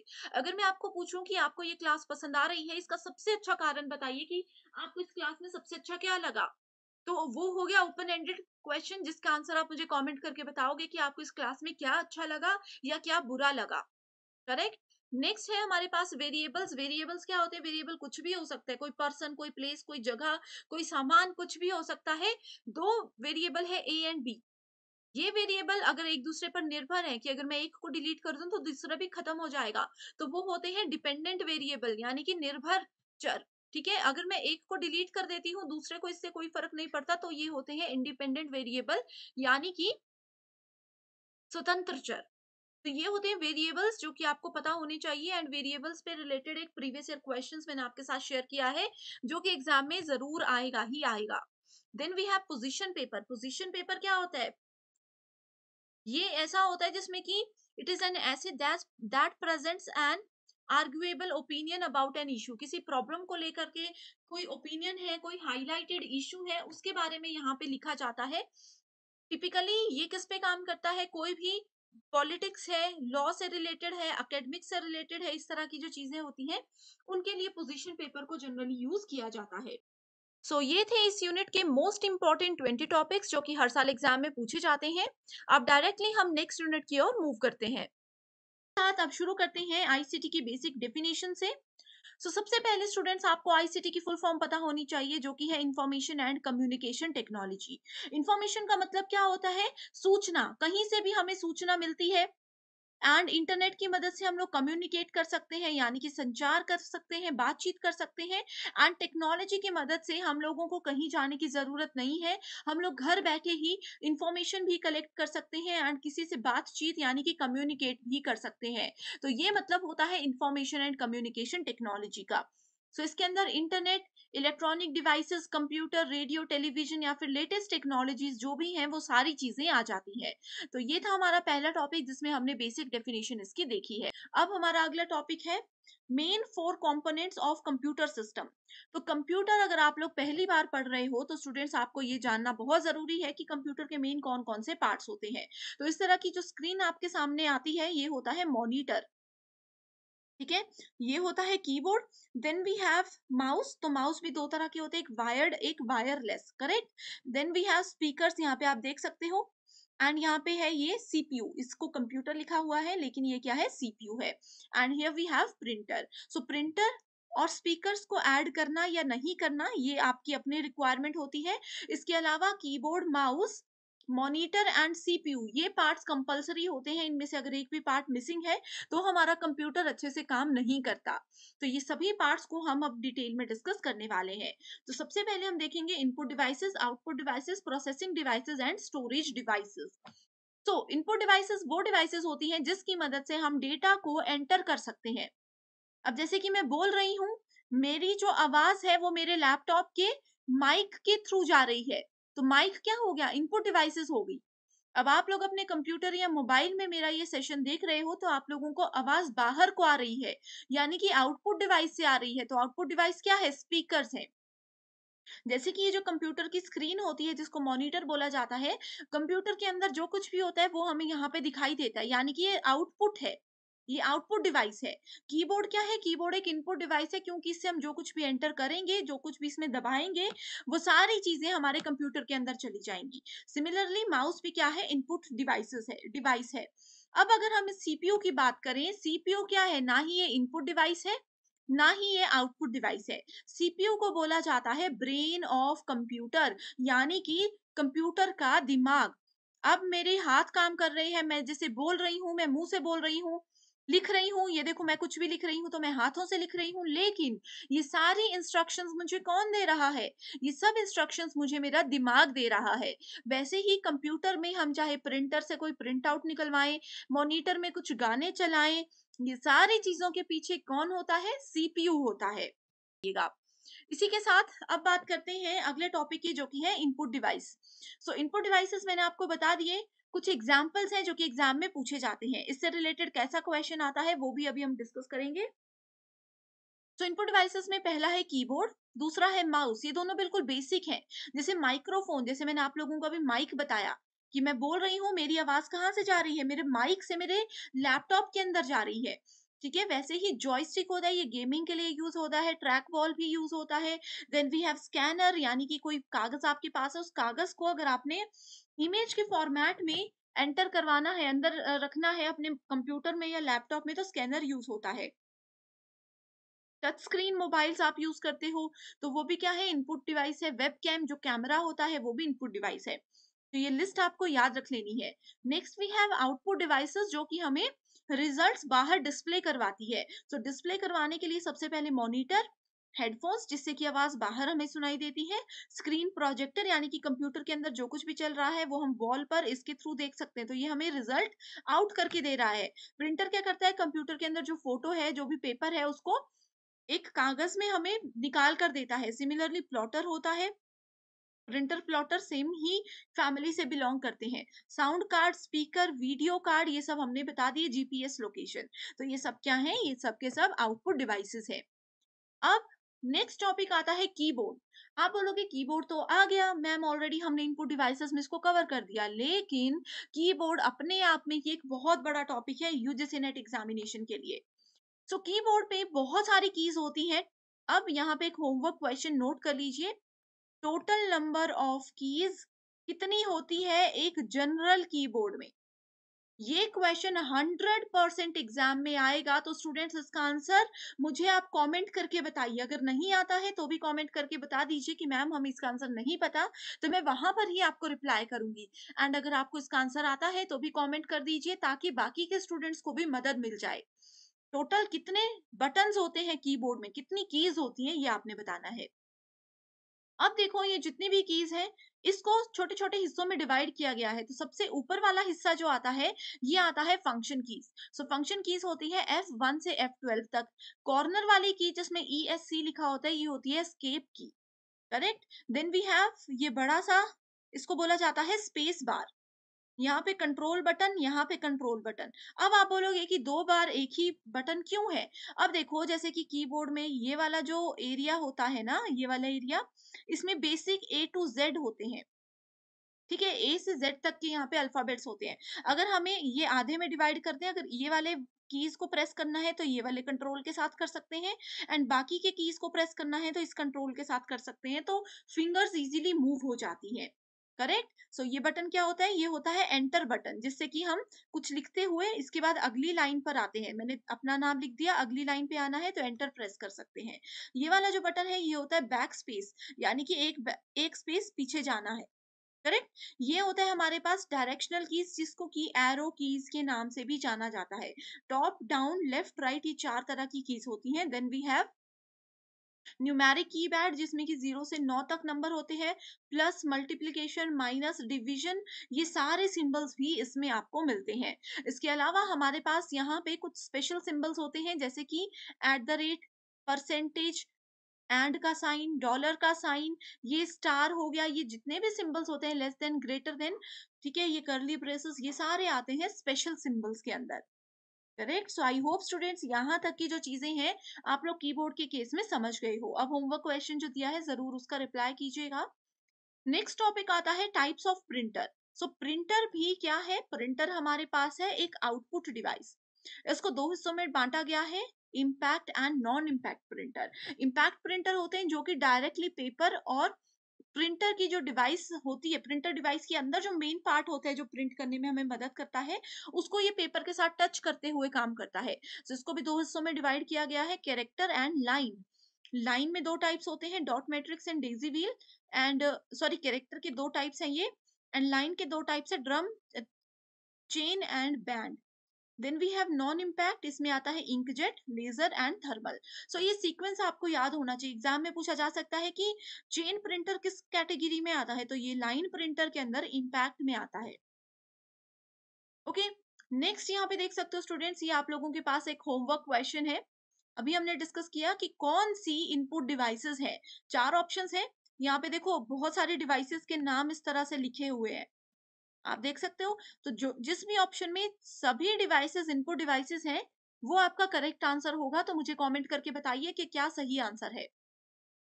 नेक्स्ट क्वेश्चन है सीपीयू। सीपीयू, नेक्स्ट टॉपिक है सीपीयू। सीपीयू का मतलब ब्रेन ऑफ कंप्यूटर। इसको कंप्यूटर का दिमाग माना जाता है।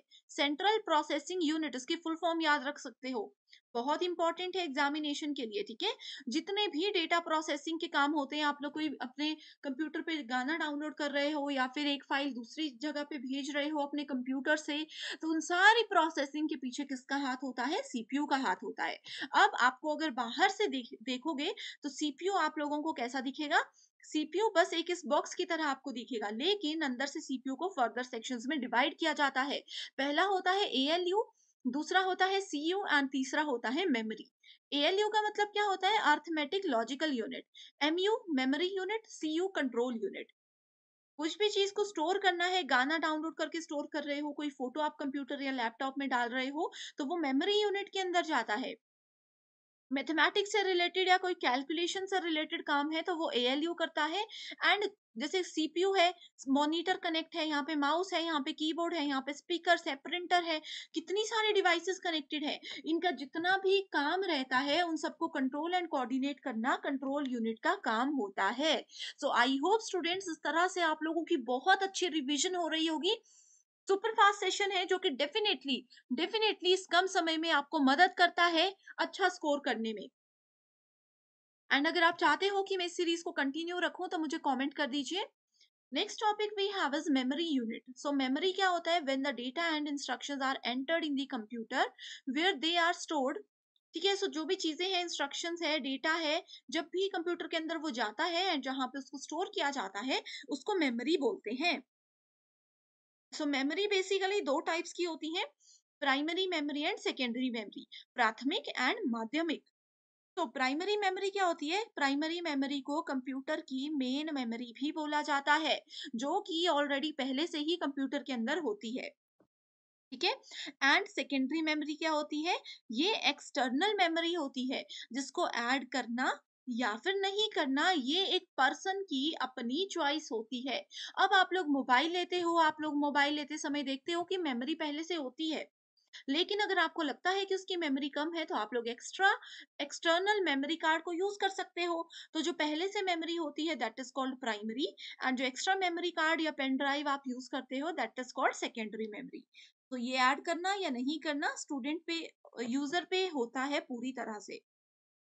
मेमोरी को आगे बहुत से हिस्सों में डिवाइड किया गया है, जिसमें कि सबसे पहले आता है रजिस्टर मेमोरी, जिसको कि सीपीयू रजिस्टर भी बोलते हैं। लेवल 0 पे ये आता है।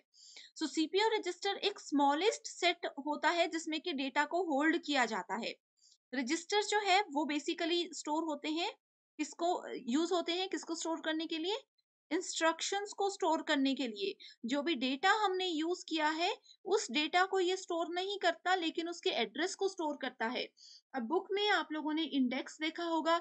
इंडेक्स में डायरेक्टली चैप्टर या इंट्रोडक्शन तो नहीं होती है। इंडेक्स में सिर्फ क्या होता है? उस चैप्टर का या उस टॉपिक का एड्रेस होता है। वैसे ही रजिस्टर यहाँ पे काम करता है। सेकंड आ गया कैशे मेमोरी, जिसका एक एग्जांपल एस रैम है। एस रैम का मतलब होता है स्टैटिक रैम, आगे हम देखेंगे। ठीक है। सो कैशे मेमोरी क्या होती है? ये होती है एक चिप बेस्ड कंप्यूटर कंपोनेंट जो कि डेटा को इजीली रिट्रीव कर सकता है मेमोरी से। एंड कैशे मेमोरी जल्दी से भर जाती है, अगर आप इसको डिलीट करना चाहो तो इमीडिएटली डिलीट भी कर सकते हो। मेन मेमोरी मैंने आप लोगों को बता दिया। मैग्नेटिक डिस्क और मैग्नेटिक टेप्स आर जो है ये दोनों ऑक्सिलरी मेमोरी के टाइप्स आते हैं। ये आप देख सकते हो एक प्रीवियस ईयर क्वेश्चन है जिसमें कि हम बात करेंगे रैम एंड रोम की। तो देखो, रैम एंड रोम इस क्वेश्चन से आपको क्लियर हो जाएगा। रोम का मतलब read only memory. Read only यानी कि इसके अंदर जो लिखा है उसको हम सिर्फ पढ़ सकते हैं, उसको एडिट करके चेंज करके कुछ नहीं उसमें नया हम ऐड कर सकते। रैम होता है random access memory. Correct. So सबसे पहले हम रैम की बात करते हैं। RAM is basically use to store the programs and data being used by CPU in real time. RAM के अंदर जो भी डेटा होता है इसको हम लोग रीड भी कर सकते हैं एंड राइट भी कर सकते हैं। एंड इसके अंदर जो डेटा है उसको हम लोग इरेज भी कर सकते हैं, यानी कि मिटा भी सकते हैं। वो भी बार बार, जितनी बार हमारा मन चाहे, जितनी बार हमें जरूरत हो। सो रैम बेसिकली दो टाइप्स की होती है। एक होती है एस रैम, जो कि मैंने आपको भी बताया, एस का मतलब है स्टैटिक, रैम आपको आगे पता है। दूसरा आता है हमारे पास डी रैम। डी का मतलब क्या होता है? डी का मतलब होता है डायनामिक रैंडम एक्सेस मेमोरी। तो ये दो चीजें इंपॉर्टेंट है। देन वी हैव रोम। रोम क्या होता है? प्री रिकॉर्डेड, इसके अंदर चीजें आ जाती हैं एंड इसमें जो भी कुछ रहेगा उसको हम डिलीट नहीं कर सकते। ठीक है, एक बार जो ऐड कर दिया वो ऐड कर दिया, उसको ना हम डिलीट कर सकते हैं ना ही नया उसमें कुछ ऐड कर सकते हैं। अब इस क्वेश्चन में देखो बताया गया है कौन सी स्टेटमेंट बिल्कुल ट्रू है। तो यहाँ पे स्टेटमेंट क्यू ही सिर्फ ट्रू है, क्योंकि रीड ओनली मेमोरी जो है वो वॉलेटाइल नहीं होता, वो नॉन वॉलेटाइल मेमोरी के अंदर आता है। करेक्ट। यहाँ पे आप देख सकते हो वॉलेटाइल और नॉन वॉलेटाइल की क्या डेफिनेशन है, बहुत इजी टॉपिक है।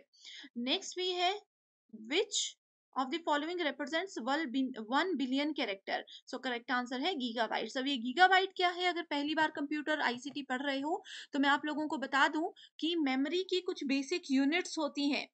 ठीक है? जैसे कि आप लोगों को डेली कितना जीबी डेटा मिलता है? 2 जीबी।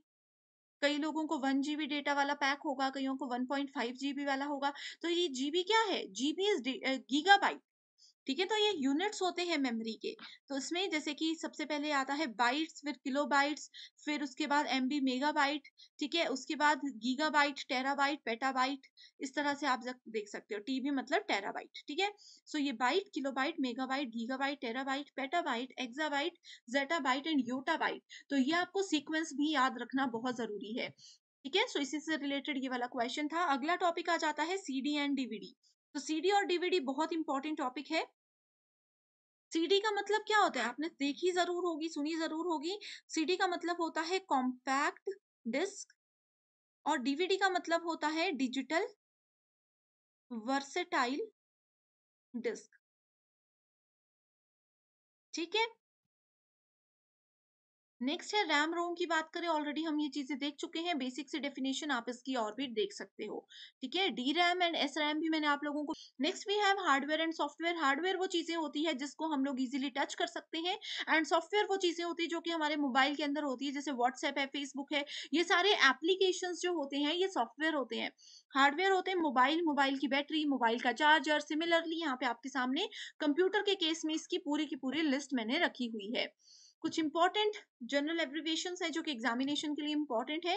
इसमें समझाने जैसा कुछ नहीं है, बस फुल फॉर्म है। CPU central processing unit, ALU arithmetic logical unit. तो इस स्लाइड को आप अच्छे से देख लीजिए, इसमें समझना कुछ नहीं है, बस इसको याद रख लीजिए।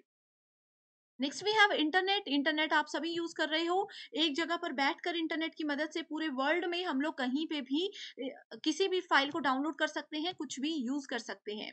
नेक्स्ट आ जाता है हमारे पास कॉमन इंटरनेट टर्म्स, जिसमें कि एचटीटीपी, एचटीटीपीएस।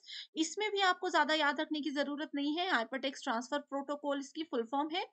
आईपी एड्रेस हर एक कंप्यूटर का यूनिक एड्रेस होता है। ईमेल को हम आगे डिटेल में देखते हैं। सोशल मीडिया जैसे कि फेसबुक, ट्विटर, इंस्टाग्राम, ये सब। ई कॉमर्स जैसे कि अमेजोन वगैरह हम लोग यूज करते हैं। नेक्स्ट है वेबसाइट। वेबसाइट क्या होती है? Website is a collection of different web pages. ठीक है, अब वेबसाइट फेसबुक आपने चलाई है, फेसबुक में क्या है? बहुत सारे छोटे छोटे वेब पेजेस हैं जिनको मिलाकर एक वेबसाइट बनती है। वेब ब्राउजर्स क्या होते हैं? इसके एक एग्जांपल आप देख सकते हो। गूगल क्रोम आपने सुना होगा, जिसकी मदद से हम लोग गूगल पे जाकर के कुछ भी सर्च कर सकते हैं। तो ये सारे इसके एग्जाम्पल है। ठीक है, सो ये प्रीवियस ईयर क्वेश्चन है।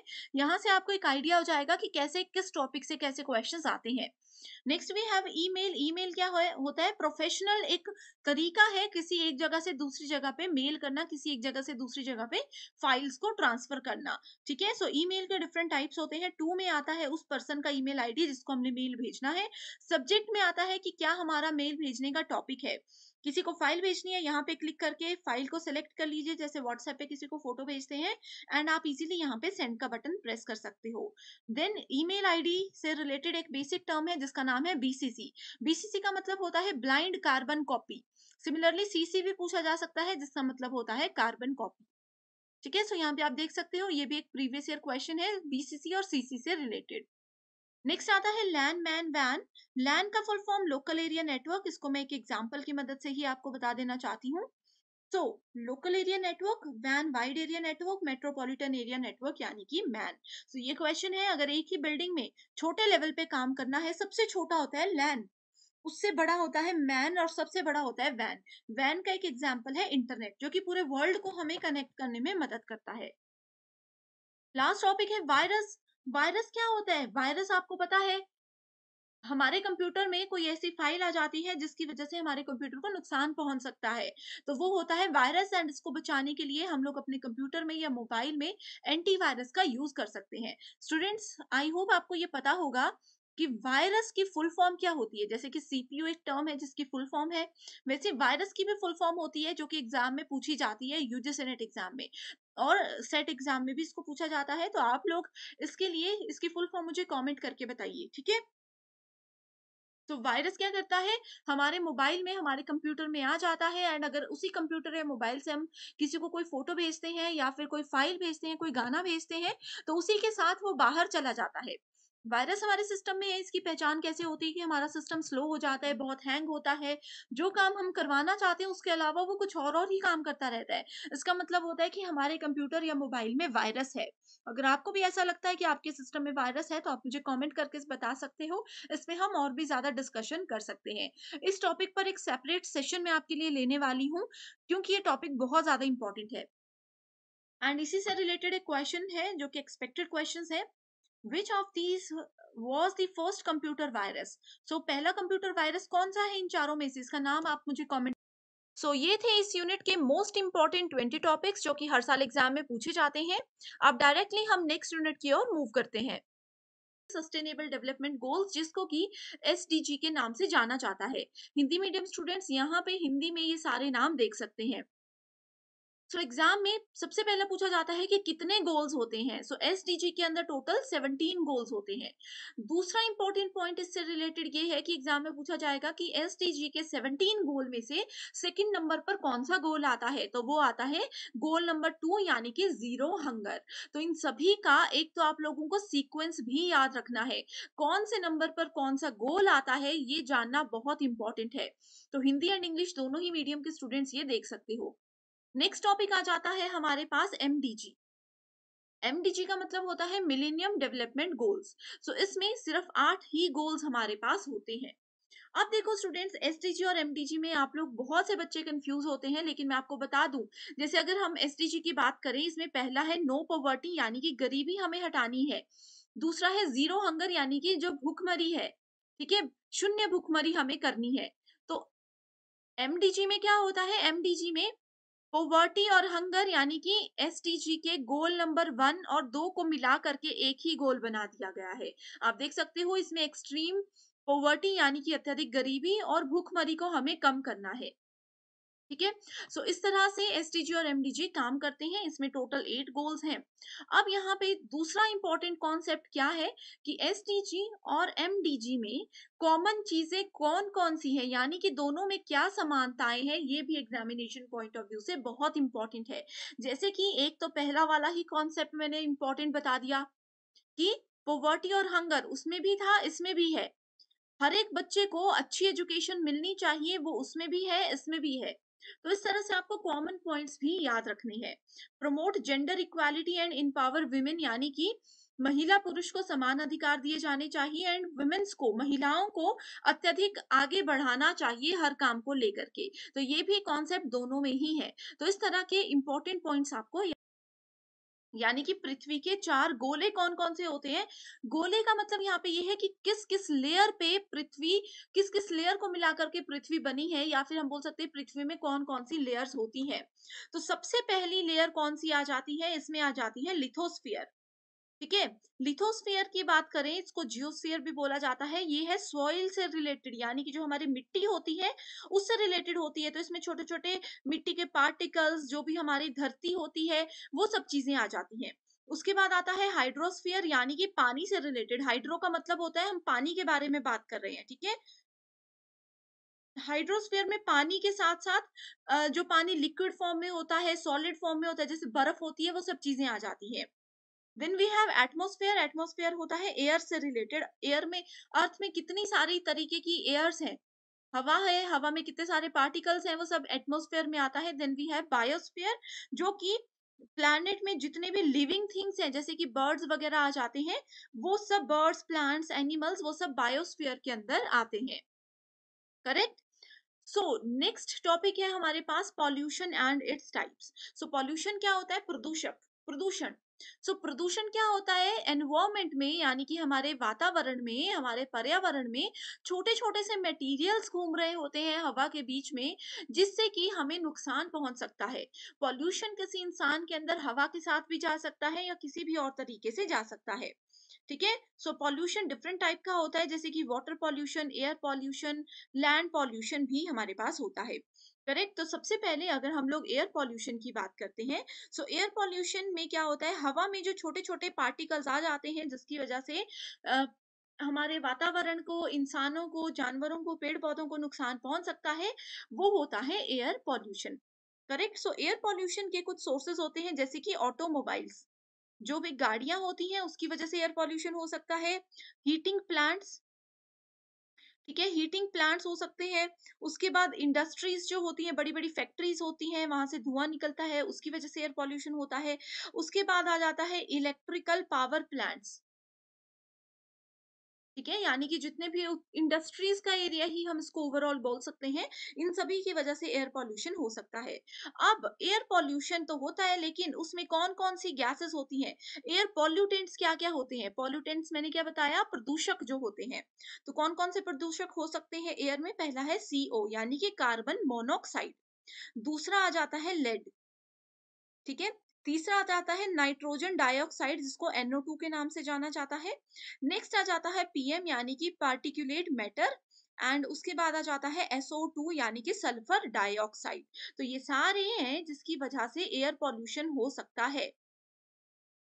उसके बाद सेकंड जो पॉल्यूशन है हमारे पास, वो होता है water pollution.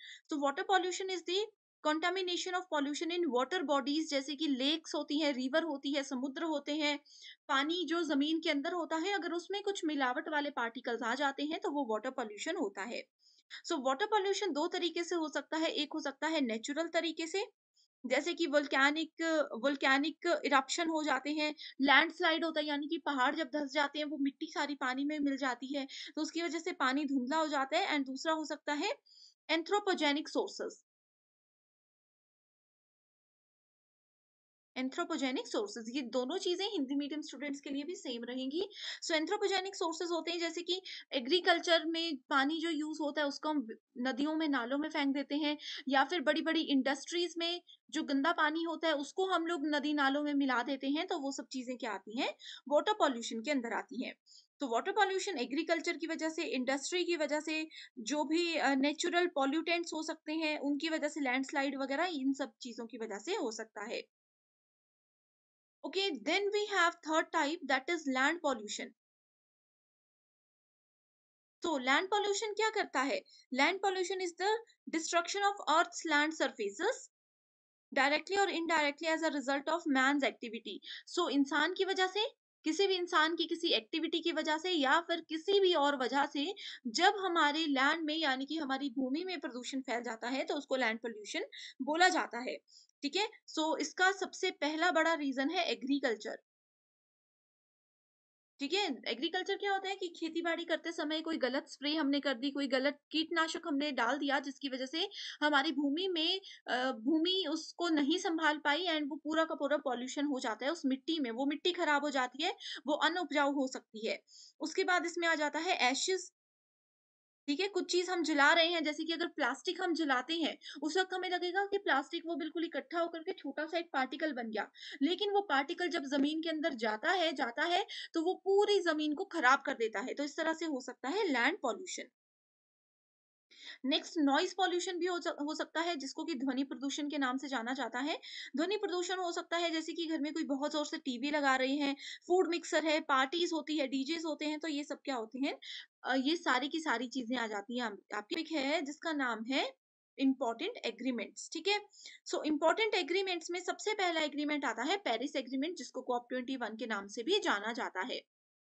So, Paris Agreement was adopted by 196 countries at UNFCCC Conference of the Parties 21, जो कि पेरिस में हुआ था। सो 12 दिसंबर 2015 को पेरिस में ये एग्रीमेंट हुआ था, इसीलिए इसका नाम पेरिस एग्रीमेंट है। एंड ये कॉप कॉन्फ्रेंस ऑफ पार्टीज जो है उसके 21st नंबर पर आता है, इसलिए इसको COP21 बोला जाता है। पेरिस एग्रीमेंट का मेजर फोकस किस पे था? ग्रीन हाउस गैस की एमिशन पर था। एग्जाम में ये जरूर आता है, एग्जाम में बस यही पूछेगा कि पेरिस एग्रीमेंट कब हुआ था, एंड मेजर पॉइंट इसका क्या था, तो वो ये था कि इसमें ग्रीन हाउस गैसेस की एमिशन को, यानी कि इसके कम से कम यूज को हमें यहाँ पे लोगों तक पहुंचाना है। नेक्स्ट आ जाता है मॉन्ट्रियल प्रोटोकॉल। तो इसमें क्या है, इसमें बेसिकली ओजोन लेयर के साथ हम काम करते हैं, ओजोन डिप्लीशन जो हो रही है उससे रिलेटेड यहाँ पे काम किया जाता है। तो मॉन्ट्रियल प्रोटोकॉल को साइन कब किया गया था? 1987 में इसको साइन किया गया था, एंड 1989 में इसको अच्छे से काम पे लाया गया था। ठीक है, सो ओजोन लेयर की बात हो रही है, that means we are talking about ozone. Montreal protocol की बात हो रही है, that means we are talking about ozone depletion. Next आ जाता है हमारे पास Kyoto protocol. So Kyoto protocol 1992 united nation framework convention on climate change, जिसको कि अभी हमने यूएनएफसीसीसी फर्स्ट उसमें पढ़ा था, ये इसकी फुल फॉर्म है, याद रख लीजिएगा, ठीक है।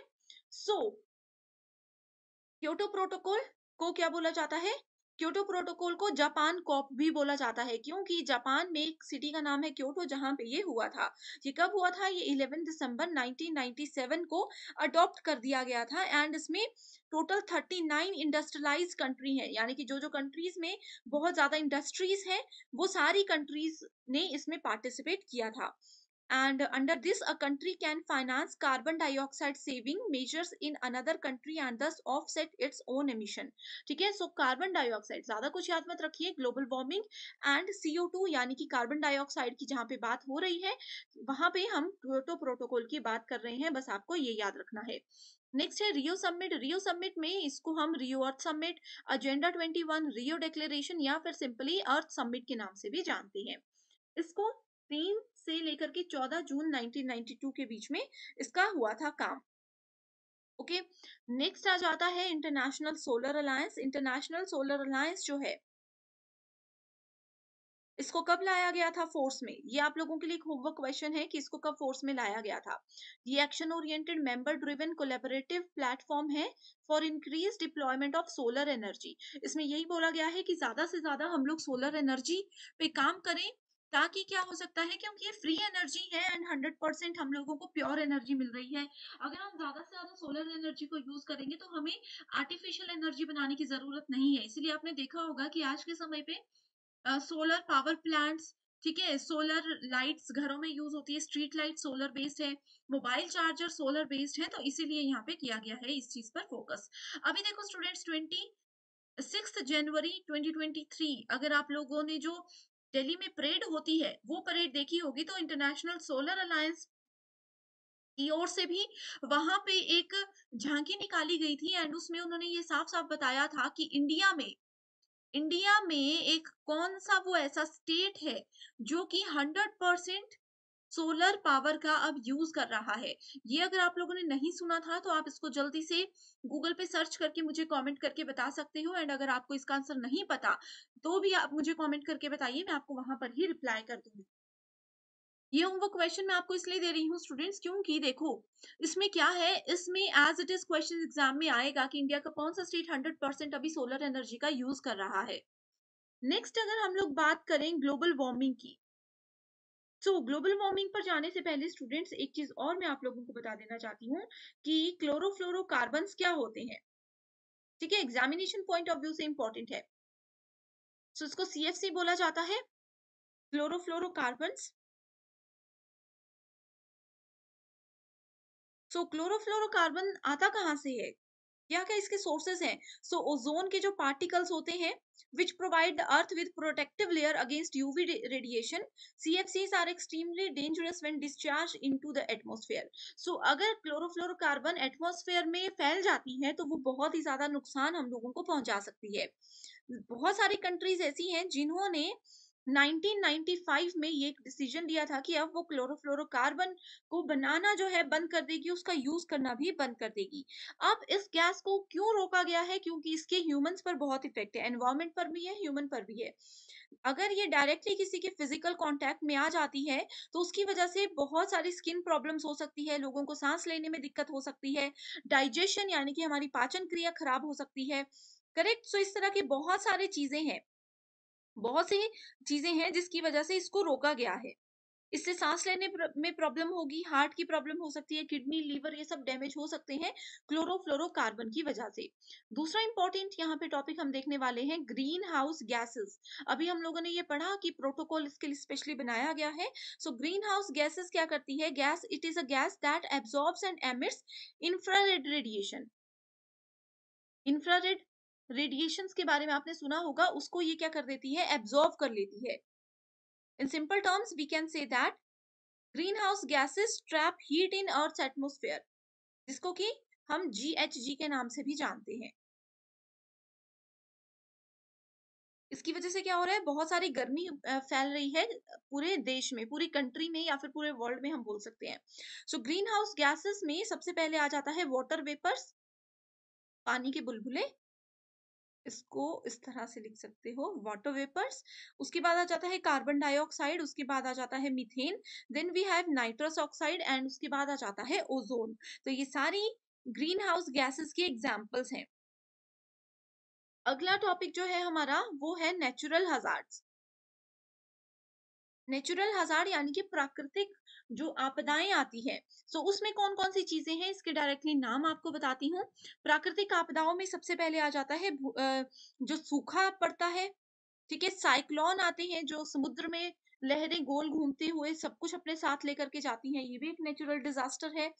उसके बाद एयर पॉल्यूशन, डेजर्ट लॉक्यूस्ट यानी कि जो अ, रेत होती है, जो डेजर्ट होते हैं, ठीक है। राजस्थान में जैसे ये चीजें बहुत होती है, जो डेजर्ट होते हैं, रेगिस्तान होते हैं, उसमें जब तूफान आते हैं, रेगिस्तानी तूफान जिसको बोलते हैं, बाढ़ आ जाती है, लैंडस्लाइड यानी कि जो पहाड़ धंस जाते हैं, ये सारी चीजें क्या हैं, ये सब चीजें नेचुरल हजार्ड के अंदर आती हैं। ओके, नेक्स्ट आ जाता है फिर हमारे पास नेक्स्ट टॉपिक जिसका नाम है renewable natural resources. Natural resources मतलब प्राकृतिक जो चीजें होती हैं जिसको हम बार बार यूज कर सकते हैं, जैसे कि सोलर एनर्जी। सोलर एनर्जी क्या है, नेचुरल रिसोर्स है, उसको हम यूज कर सकते हैं। जैसे हम मोबाइल चार्जिंग के लिए इलेक्ट्रिसिटी उससे यूज हो रही है, गाड़ियां सोलर एनर्जी से चल रही हैं, ये सब रीन्यूएबल एनर्जी है, ठीक है। सो इसमें और कौन कौन सी चीजें आ जाती हैं, इसमें आ जाता है एक तो biomass energy. Biomass biomass energy का एक एग्जाम्पल है इथेनॉल, ये इसको आप लोगों ने याद रख लेना है। उसके बाद आ जाता है hydro power. Hydro power plants क्या होते हैं, जो पानी से जैसे बिजली तैयार होती है, वो सब चीजें। उसके बाद आ जाता है जियोथर्मल पावर। जियोथर्मल पावर, उसके बाद आ जाता है विंड एनर्जी। विंड मतलब हवा, हवा से जो चीजें हो सकती हैं। Then we have solar energy. तो ये सारी रीन्यूएबल नेचुरल रिसोर्सेज हैं जिसको हम लोग रीयूज कर सकते हैं। ओके, सो नेक्स्ट आ जाता है पॉइंट जो कि है क्लाइमेट चेंज। क्लाइमेट चेंज का मतलब क्या होता है, क्लाइमेट चेंज का मतलब होता है पर्यावरण में जो परिवर्तन हो रहे हैं, ठीक है। सो पर्यावरण में सबसे ज्यादा परिवर्तन आपने ये देखा होगा जिसका नाम है ग्लोबल वार्मिंग,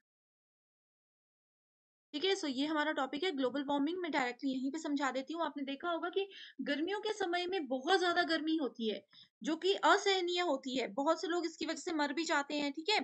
सो क्लाइमेट चेंज का सबसे बड़ा कारण है ग्लोबल वार्मिंग, जो ग्लोबल टेम्परेचर, पूरे विश्व का तापमान बढ़ रहा है, ग्लेशियर्स पिघल रहे हैं, ठीक है। जो ओशन है, जो समुद्र है, वो गर्म हो रहे हैं, आइस शीट्स पिघल रही हैं, ठीक है। बर्फ की जो परतें होती हैं हिमालयाज में वो पिघल रही हैं, ठीक है। ग्लेशियर्स टूट रहे हैं, पानी का जो स्तर होता है समुद्रों में वो बढ़ रहा है, ठीक है। इसी तरह से बहुत सारी चीजें हैं जो कि क्लाइमेट चेंज के लिए है। अब क्लाइमेट चेंज का कारण क्या है, इसकी कॉजेस क्या है। पहला तो है इंक्रीज जो हो रहा है ग्रीन हाउस गैसेस का। हमने देखो ग्रीन हाउस गैसेस भी पढ़ा, इसको रोकने के लिए जो प्रोटोकॉल बना है वो भी पढ़ा। तो इसकी वजह से भी क्लाइमेट में परिवर्तन आ सकता है, ठीक है। सो ग्रीन हाउस गैसेस में जैसे कि मैंने आपको बताया, nitrous oxide NO2, carbon dioxide CO2, water vapour H2O, then methane CH4 and chlorofluorocarbon, ये सब चीजें आती है। इसके बाद अगर फॉसिल फ्यूल्स को जलाया जाता है तब भी ग्लोबल वार्मिंग होती है। इंडस्ट्रीज जैसे बहुत ज्यादा हो गई हैं जिसकी वजह से बहुत सी ऐसी गैसेस वहां से निकलती हैं जो कि हमारे पर्यावरण को नुकसान पहुंचाती है। तो ये भी क्लाइमेट चेंज का ही मेजर पार्ट है, ठीक है। सो मैंने आप लोगों को ग्लोबल वार्मिंग भी बता दिया, क्लाइमेट चेंज भी हमारा कवर हो गया। नेक्स्ट आ जाता है कॉप, जिसको बोला जाता है conference of parties. So COP क्या है, कॉप एक सुप्रीम डिसीजन मेकिंग बॉडी है जिसमें कि डिफरेंट कन्वेंशंस को बनाया गया है।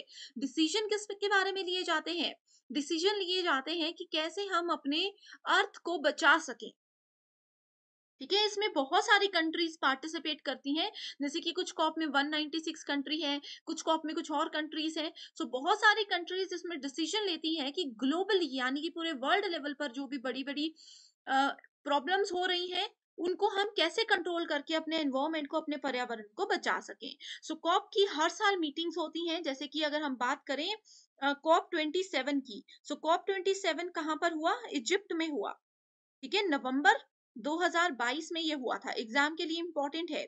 उसके बाद आता है कॉप 26 कॉप 26 कहाँ हुआ था? ये ग्रास गो में हुआ था, ठीक है, जो कि नॉर्थर्न आयरलैंड में है। ये भी नवंबर नवंबर 2021 में हुआ था।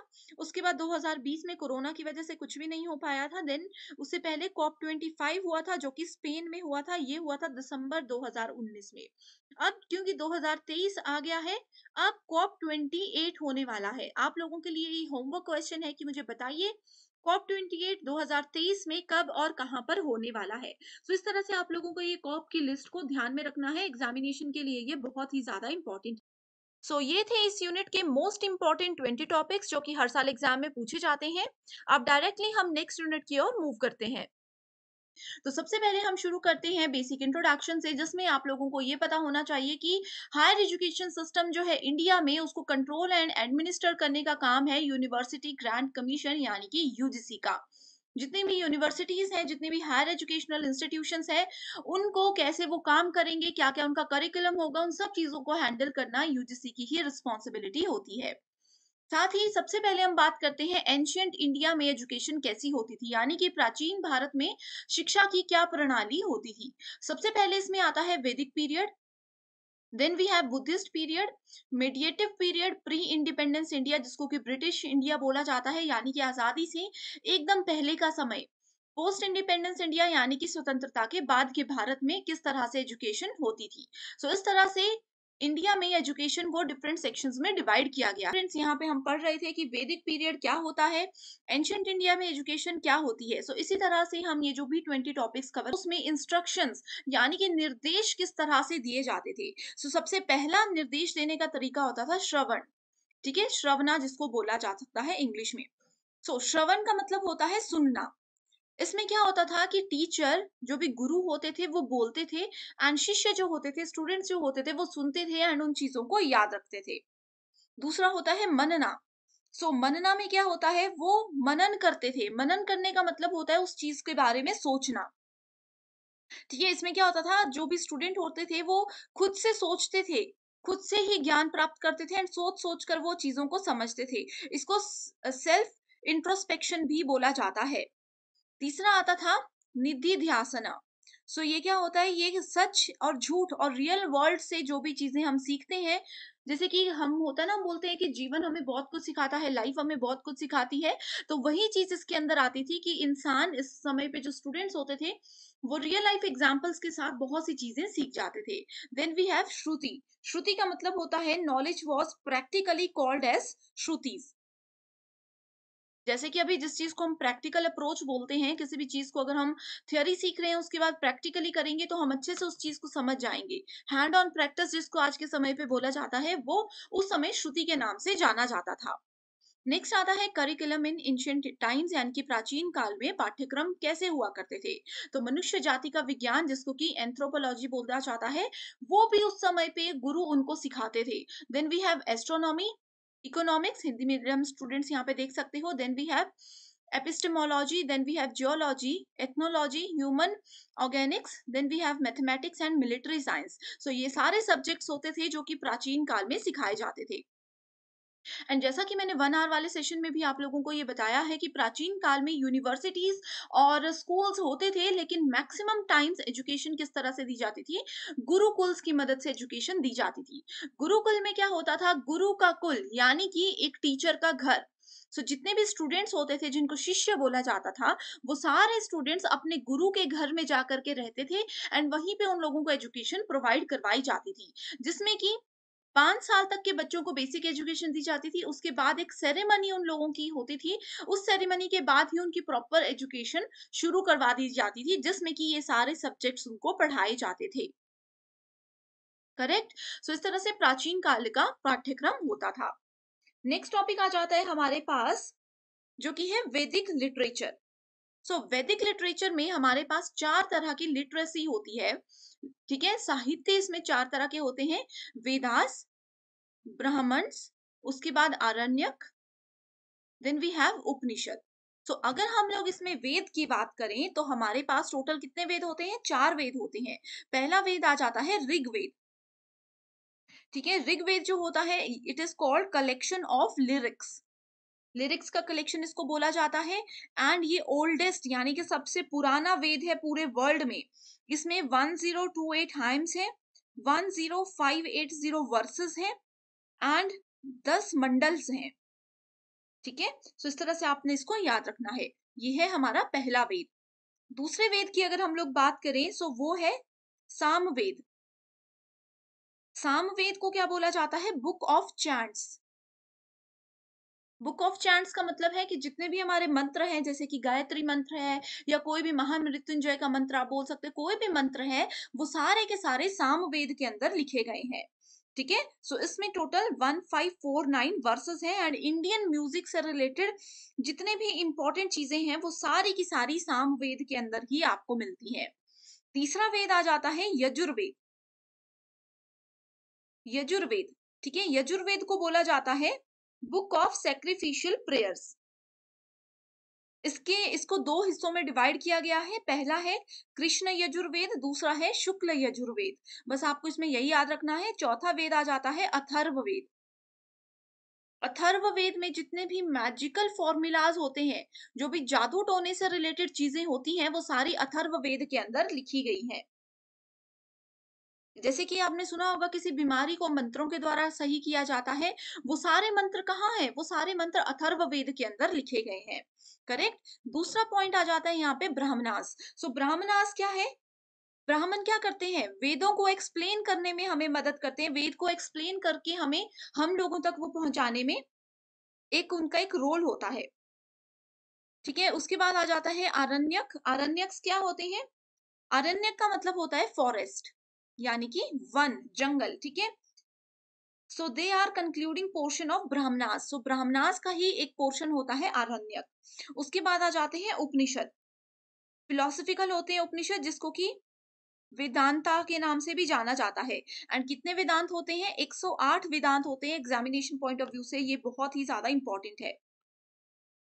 करेक्ट। सो नेक्स्ट अगर हम लोग बात करें, यहाँ पे वो टॉपिक नहीं लिखा गया है एंड उसका नाम है वेदांगास।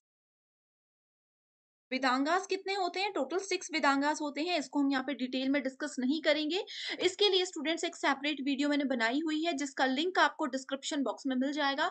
मेरा यही सजेशन है कि आप अगर डिटेल में टॉपिक्स को पढ़ना चाहते हो तो आप उसको वहां पर जरूर देख सकते हो। लिंक को डिस्क्रिप्शन बॉक्स में देख सकते हो, क्योंकि ये सेशन क्विक रिवीजन के लिए है, इसीलिए यहाँ पे हम बेसिक इंफॉर्मेशन ही आपको दे रहे हैं। नेक्स्ट आ जाता है Buddhist universities. So Buddhist universities में आती है नालंदा, उदंतपुरी, विक्रमशिला, सोमपुरी, जगदा और वल्लभी। इसके प्लेसेस भी देख सकते हो। एंड फाउंडर्स आर नॉट इतने ज्यादा इंपॉर्टेंट, लेकिन प्लीज आपको पता होना चाहिए। इन सभी यूनिवर्सिटीज को वन बाय वन अब हम लोग आगे जाकर के डिस्कस करने वाले हैं। ठीक है, सो सबसे पहली यूनिवर्सिटी आ गई है हमारे पास तक्षशिला यूनिवर्सिटी। ठीक है, सो तक्षशिला यूनिवर्सिटी वर्ल्ड की सबसे पुरानी यूनिवर्सिटी है। इसकी स्पेलिंग ये भी हो सकती है। Correct. So one of the री ओन्ड एंशियंट यूनिवर्सिटी, जो कि तक्षशिला नाम की जगह पर थी, इसीलिए इसको तक्षशिला यूनिवर्सिटी बोला गया था। सो बुद्धिस्ट लिटरेचर में इसके बारे में जो है लिखा गया था। एंड तक्षशिला यूनिवर्सिटी में जितनी भी इंफॉर्मेशन थी वो वाल्मीकि रामायणा ने दी थी। And particularly this university is known for what? Ancient scriptures, law, medicine, astronomy, military science and और भी ज्यादा आर्ट्स के 18 सब्जेक्ट्स इसके अंदर काउंट किए गए थे। एंड अगर हम बात करें सो बहुत सी कंट्रीज जैसे कि चाइना है, ग्रीस है, इस तरह की बहुत सी कंट्रीज के 10,000 से भी ज्यादा लोग हर साल यहाँ पे एडमिशन लेते थे। Next university we have Mithila university. So Mithila क्या है? ज्योग्राफिकल एंड कल्चरल रीजन है, Indian subcontinent bounded by Mahananda river in the east of Ganga. And इसमें लिटरेचर, फाइन आर्ट्स, साइंस, ये सब चीजें सिखाई जाती थी। एंड सबसे इंपॉर्टेंट, सबसे मेजर फोकस मिथिला यूनिवर्सिटी में किस चीज पे लिया जाता था? वेद और न्याय शास्त्र इसमें पढ़ाया जाता था। ये इसके मेजर फोकस वाले सब्जेक्ट्स थे जो कि एग्जाम में पूछे जाते हैं। Next we have Telhara university.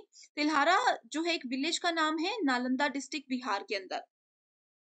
So Buddhist monastery ancient India के साइड पर ही जो है ये है। एंड नालंदा यूनिवर्सिटी इसी के पास में है। Telhara university was older than Nalanda and Vikramshila. So इन दोनों यूनिवर्सिटी से भी पुरानी है तेल्हारा यूनिवर्सिटी। सो इस तरह से वैसे तो ये यूनिवर्सिटी इतनी इंपॉर्टेंट नहीं है क्योंकि इसको नालंदा और विक्रमशिला से यहाँ पर रिलेट किया गया है, तो ये एक स्टेटमेंट एग्जाम में पूछी जा सकती है। Then we have Shardapeeth temple university, so it is a cultural site and ancient temple located in Pakistan occupied Kashmir region. इसमें सिंपल सी बात करें सो पालिनी के अंदर जो भी टेक्स्ट लिखा गया है, ग्रामरियंस जो भी होते हैं वो सारे यहाँ पर स्टोर किए गए हैं।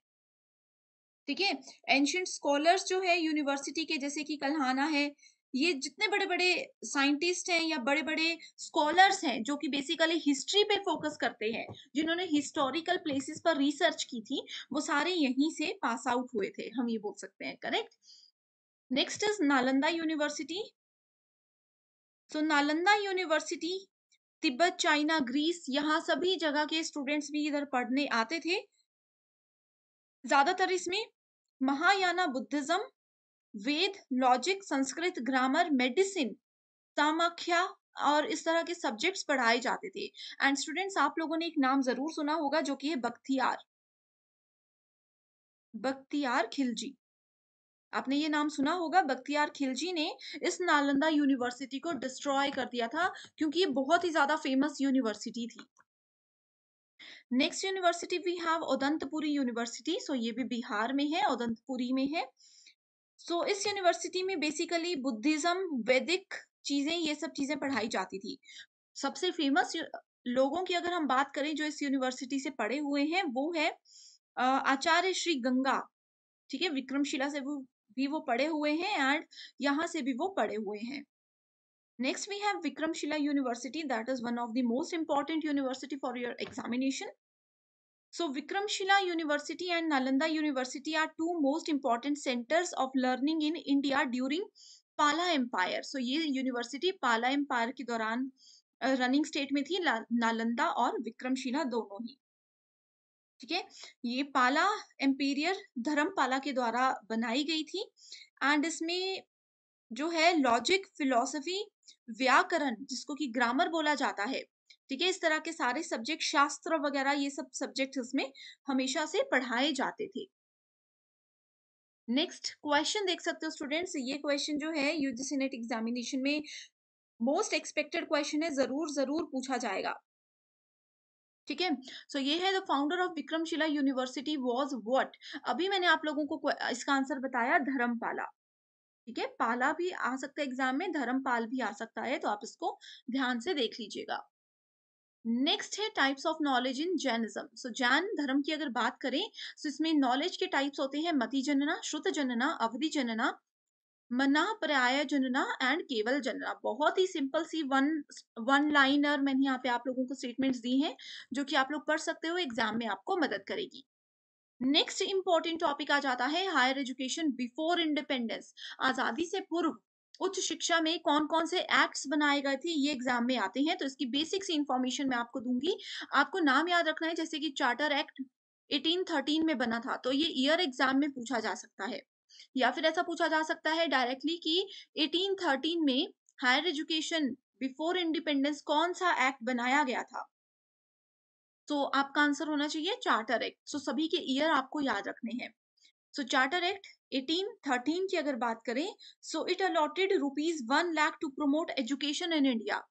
सो इन्होंने 1 लाख रुपी उस समय पे प्रमोट किया था 1813 में, ताकि वो हायर एजुकेशन को इंडिया में प्रमोट कर सके। जितने भी क्रिश्चियन मिशनरीज थे, उन्होंने इंग्लिश और क्रिश्चियंस की जो अलग से और भी लैंग्वेजेस होती हैं, उन सभी को इसमें अलाउ कर दिया था। ठीक है, एंड बेसिकली साइंटिफिक जो आपकी एजुकेशन है उस चीज पर इसमें फोकस किया गया था कि साइंस को हम लोग बढ़ावा दें। Establishment of Hindu college in Calcutta which letter became presidency college in 1855 and presidency university 2010। सो ये जो मैंने आपको बताया कि 2010 में जो प्रेसिडेंसी यूनिवर्सिटी है एंड 1855 में जिसको प्रेसिडेंसी कॉलेज के नाम से जाना जाता था, हिंदू कॉलेज था वो कैलकाटा का पहले, वो इस एक्ट के अंदर बनाया गया था। ठीक है, गवर्नमेंट ने इसमें 3 सेटअप और किए थे। इसमें था एक Sanskrit college of Calcutta, Delhi and Agra, ये तीनों ही इस एक्ट के अंदर बनाए गए थे। आपने जरूर ये यूनिवर्सिटीज के नाम सुने होंगे। नेक्स्ट वी हैव एफिंस्टन रिपोर्ट जो कि 1823 में बनाई गई थी। ठीक है। सो इसी से रिलेटेड, इसी के नाम पर एक यूनिवर्सिटी, एक इंस्टीट्यूशन बनाया गया था बॉम्बे में, जो कि 1834 में एस्टैब्लिश किया गया था। तो जितने भी स्कूल्स हैं उनके सुपरवाइजर, ट्रेनिंग, टीचर्स को ट्रेनिंग देना, एग्जामिनेशन ऑफिसर्स को उस बॉम्बे पर्टिकुलर डिस्ट्रिक्ट में अपॉइंट करना, ये सारे इस रिपोर्ट के अंदर कंसिडर किए गए थे। Next we have Macaulay, Macaulay's minute, जो कि 1835 में बनाया गया था। It mark the introduction of English education in Indian education system. So 1835 में इंग्लिश को मेजर फोकस रखते हुए यहाँ पे ऐड किया गया था। Next we have Wood's dispatch 1854, Magna Carta, इसको Magna Carta of English education of India के नाम से भी जाना जाता है। Next we have Hunter commission 1882 से 1883 के बीच में, प्राइमरी एंड हायर एजुकेशन को इसमें इंडिया में इंट्रोड्यूस करवाया गया था। यूनिवर्सिटी कमीशन 1902, ठीक है। And next we have national council of education 1906, revolution of educational policy 1913, Sadler commission very important, Hartog commission very important, Sargent report. ये जितने भी कमीशंस हैं, रिपोर्ट्स हैं, अगर स्टूडेंट्स आप चाहते हो कि इस पे एक सेपरेट वीडियो मैं लेकर के आऊं, तो आप मुझे कमेंट जरूर कीजिए, क्योंकि ये पर्टिकुलर स्लाइड से एग्जाम में जरूर क्वेश्चन आते हैं। अगर आप चाहते हो कि सिर्फ और सिर्फ इसी टॉपिक पर मैं एक सेपरेट 1 आवर का सेशन लाऊं, तो जल्दी मुझे कमेंट कर दीजिएगा। नेक्स्ट अगर हम बात करें यूनिवर्सिटीज की कैरेक्टराइजेशन की, सो इसमें आ जाती है हमारे पास central, state, private, deemed to be university. So last analysis के through total number of universities थे 882, एंड उसको इस तरह से कैरेक्टराइज किया गया था। करेक्ट। सो यहाँ पे अगर हम आगे बात करते हैं यूजीसी के बारे में। सो यूजीसी क्या है? यूजीसी का नाम एग्जिस्टेंस में कब आया था? ये आया था 28 दिसंबर 1953 में, ठीक है। And India, government of India के अकॉर्डिंग इसको एक स्टैट्यूटरी बॉडी कब बनाया गया था? 1956 में बना दिया गया था, एज पर यूजीसी एक्ट, जिसको कि सेक्शन 12 भी बोला जाता है। यूजीसी का मेन फंक्शन है यूनिवर्सिटीज के स्टैंडर्ड को मेंटेन करना, कोऑर्डिनेट करना एंड डिटरमाइन करना। UGC comprises of chairman, vice chairman and 10 री मेंबर्स, जो कि सेंट्रल गवर्नमेंट के द्वारा अपॉइंट किए जाते हैं। एंड इसके बहुत सारे हेड ऑफिस हैं, सॉरी, इसका हेड ऑफिस न्यू दिल्ली में है, and regional office Bangalore, Bhopal, Guwahati, Hyderabad, Kolkata, Pune and new Delhi में है। तो ये कुछ बेसिक चीजें हैं जो कि आपको याद रखनी है।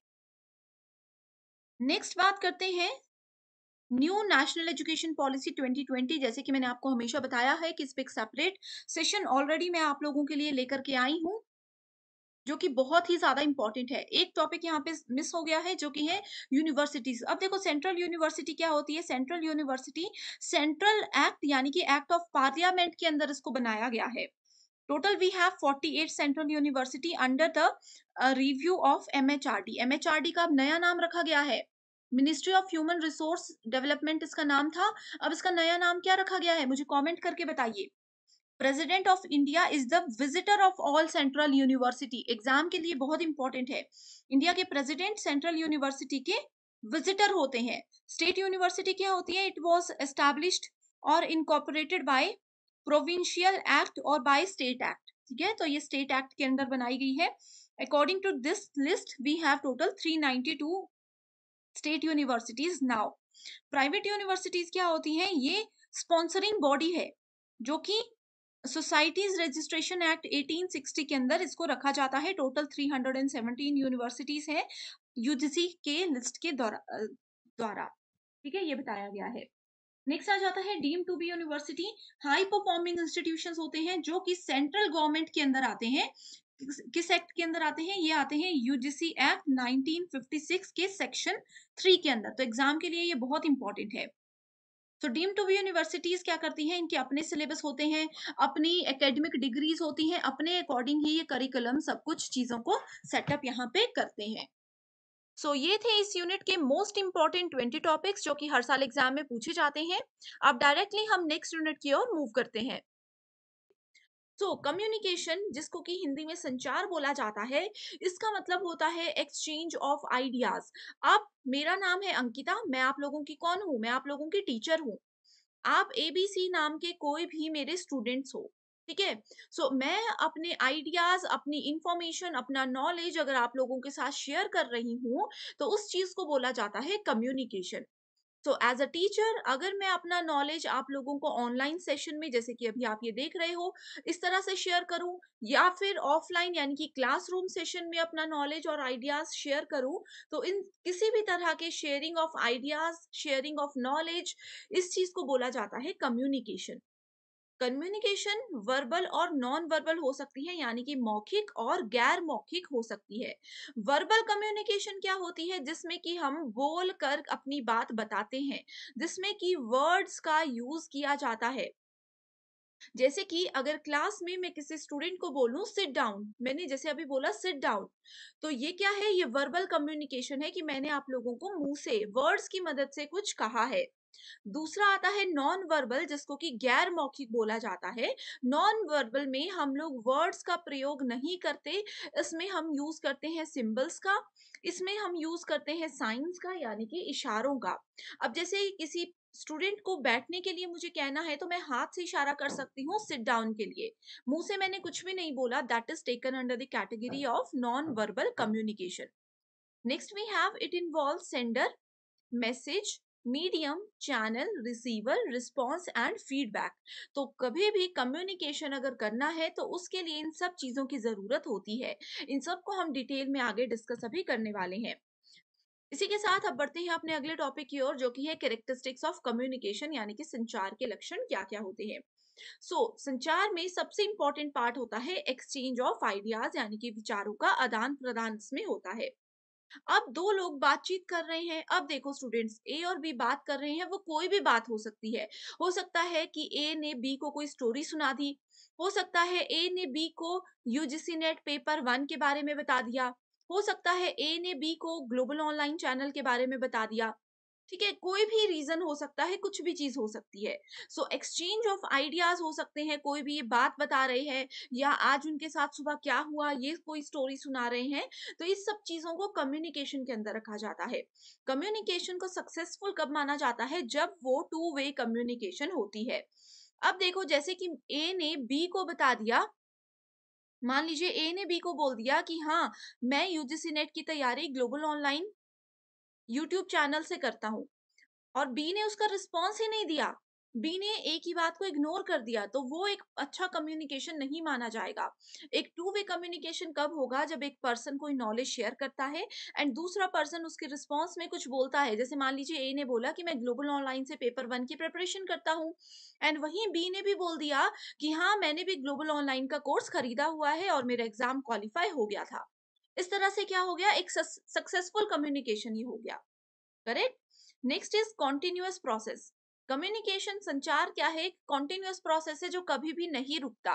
ए ने बी को कुछ बात बता दी, बी ने सी को कुछ बात बता दी, या फिर सी ने फिर बी को कुछ बात बता दी।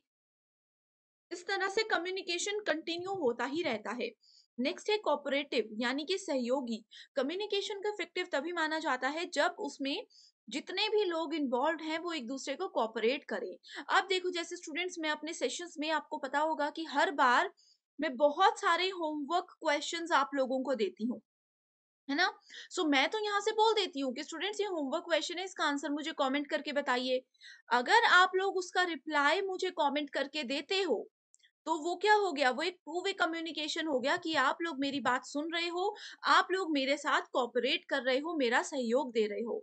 अब जैसे मैं आपको बोल रही हूँ कि अगर स्टूडेंट्स आपको ये सेशन पसंद आ रहा है एंड आप चाहते हैं कि इसी तरह के सेशंस को मैं कंटिन्यू रखूं, तो आप मुझे कमेंट करके ऑल द बेस्ट या कुछ भी कमेंट कर सकते हो।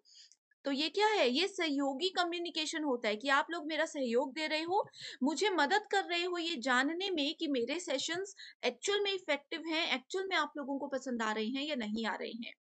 नेक्स्ट है क्लियर और कंसाइज, स्पष्ट और संक्षिप्त, यानी कि जो बात है उस बात को बिल्कुल क्लियरली उसका मतलब बताना। आपने देखा होगा बातचीत करते समय कई बार क्या होता है, मैं किसी और तरीके से आपको कुछ बात बता रही हूँ, आप उसका कुछ और ही मीनिंग निकाल लोगे। फॉर एग्जाम्पल, अगर मैं आपको बोल रही हूँ कि आज आप बहुत अच्छे लग रहे हो, इसका मतलब क्या है? कि मैं आपकी तारीफ कर रही हूँ, लेकिन हो सकता है कि आप इसको ये समझो कि अच्छा, मैं आज ही अच्छे लग रहा हूँ, रोज शायद मैं अच्छा नहीं लगता। इस तरह से आप बात का अलग मीनिंग निकाल सकते हो। तो जो भी कम्युनिकेशन करते हैं, उसमें आपकी बात बिल्कुल क्लियर होनी चाहिए, कंसाइज होनी चाहिए। कंसाइज का मतलब ये होता है कि जो मेन बात है वो बताओ। कई लोग आपने देखा होगा बात करते करते टॉपिक कुछ और होता है, वो बातों बातों में कहीं और से और ही निकल जाते हैं। तो वो चीज अगर होती है तो कम्युनिकेशन एक अच्छा कम्युनिकेशन नहीं माना जाता। Next is direct and indirect. So A and be directly एक दूसरे के साथ बात कर सकते हैं। इनडायरेक्ट क्या हो सकता है कि वो चैट के थ्रू कर रहे हैं, वीडियो कॉल के थ्रू कर रहे हैं, या फिर ए ने बी को कुछ इन्फॉर्मेशन दे दी, बी ने सी को इन्फॉर्मेशन दे दी। जैसे कि सीनियर मैनेजर ने अगर बिल्कुल इंटर्न यानी कि जो फ्रेशर कैंडिडेट है उनसे बात करनी है, तो वो डायरेक्ट बात करेंगे उनके साथ। इनडायरेक्ट बात क्या होगी, वो अपने जूनियर को बोलेंगे, वो अपने जूनियर को बोलेंगे, फिर जाके फ्रेशर्स कैंडिडेट से यहाँ पे वो कांटेक्ट करेंगे। ठीक है, सो आई होप ये करेक्टरिस्टिक्स आप। नेक्स्ट अगर हम बात करें 7 सीज ऑफ इफेक्टिव कम्युनिकेशन, अगर संचार को प्रभावी बनाना है तो 7 सी पे हमें फोकस करना है। पहला है कंसाइजनेस, जैसे कि मैंने बताया, जो हमारा मुद्दा होता है, जो हमारी मेन बात होती है, उसको कैसे शॉर्ट तरीके से एंड इफेक्टिवली बताना है, यहाँ वहां नहीं भटकना है, that is important. Then we have concreteness यानी कि स्थूलता। कंक्रीट में इफेक्टिव लेकिन थोड़े शब्दों में चीज को बताओ, बिल्कुल करेक्ट इंफॉर्मेशन होनी चाहिए। कंसिडरेशन यानी कि सोच विचार करके आपको कोई बात बतानी है। कई बार होता है हम किसी को कोई बात बता देते हैं, उसके बाद हमें लगता है कि अरे बाप रे ये बात तो नहीं बतानी चाहिए थी। तो वो कंसिडरेशन होना बहुत जरूरी है। क्लैरिटी कि मैं क्या बता रहा हूँ, मैं किसको बता रहा हूँ, मेरे बताने के पीछे क्या रीजन है। Everything should be clear to sender as well as receiver.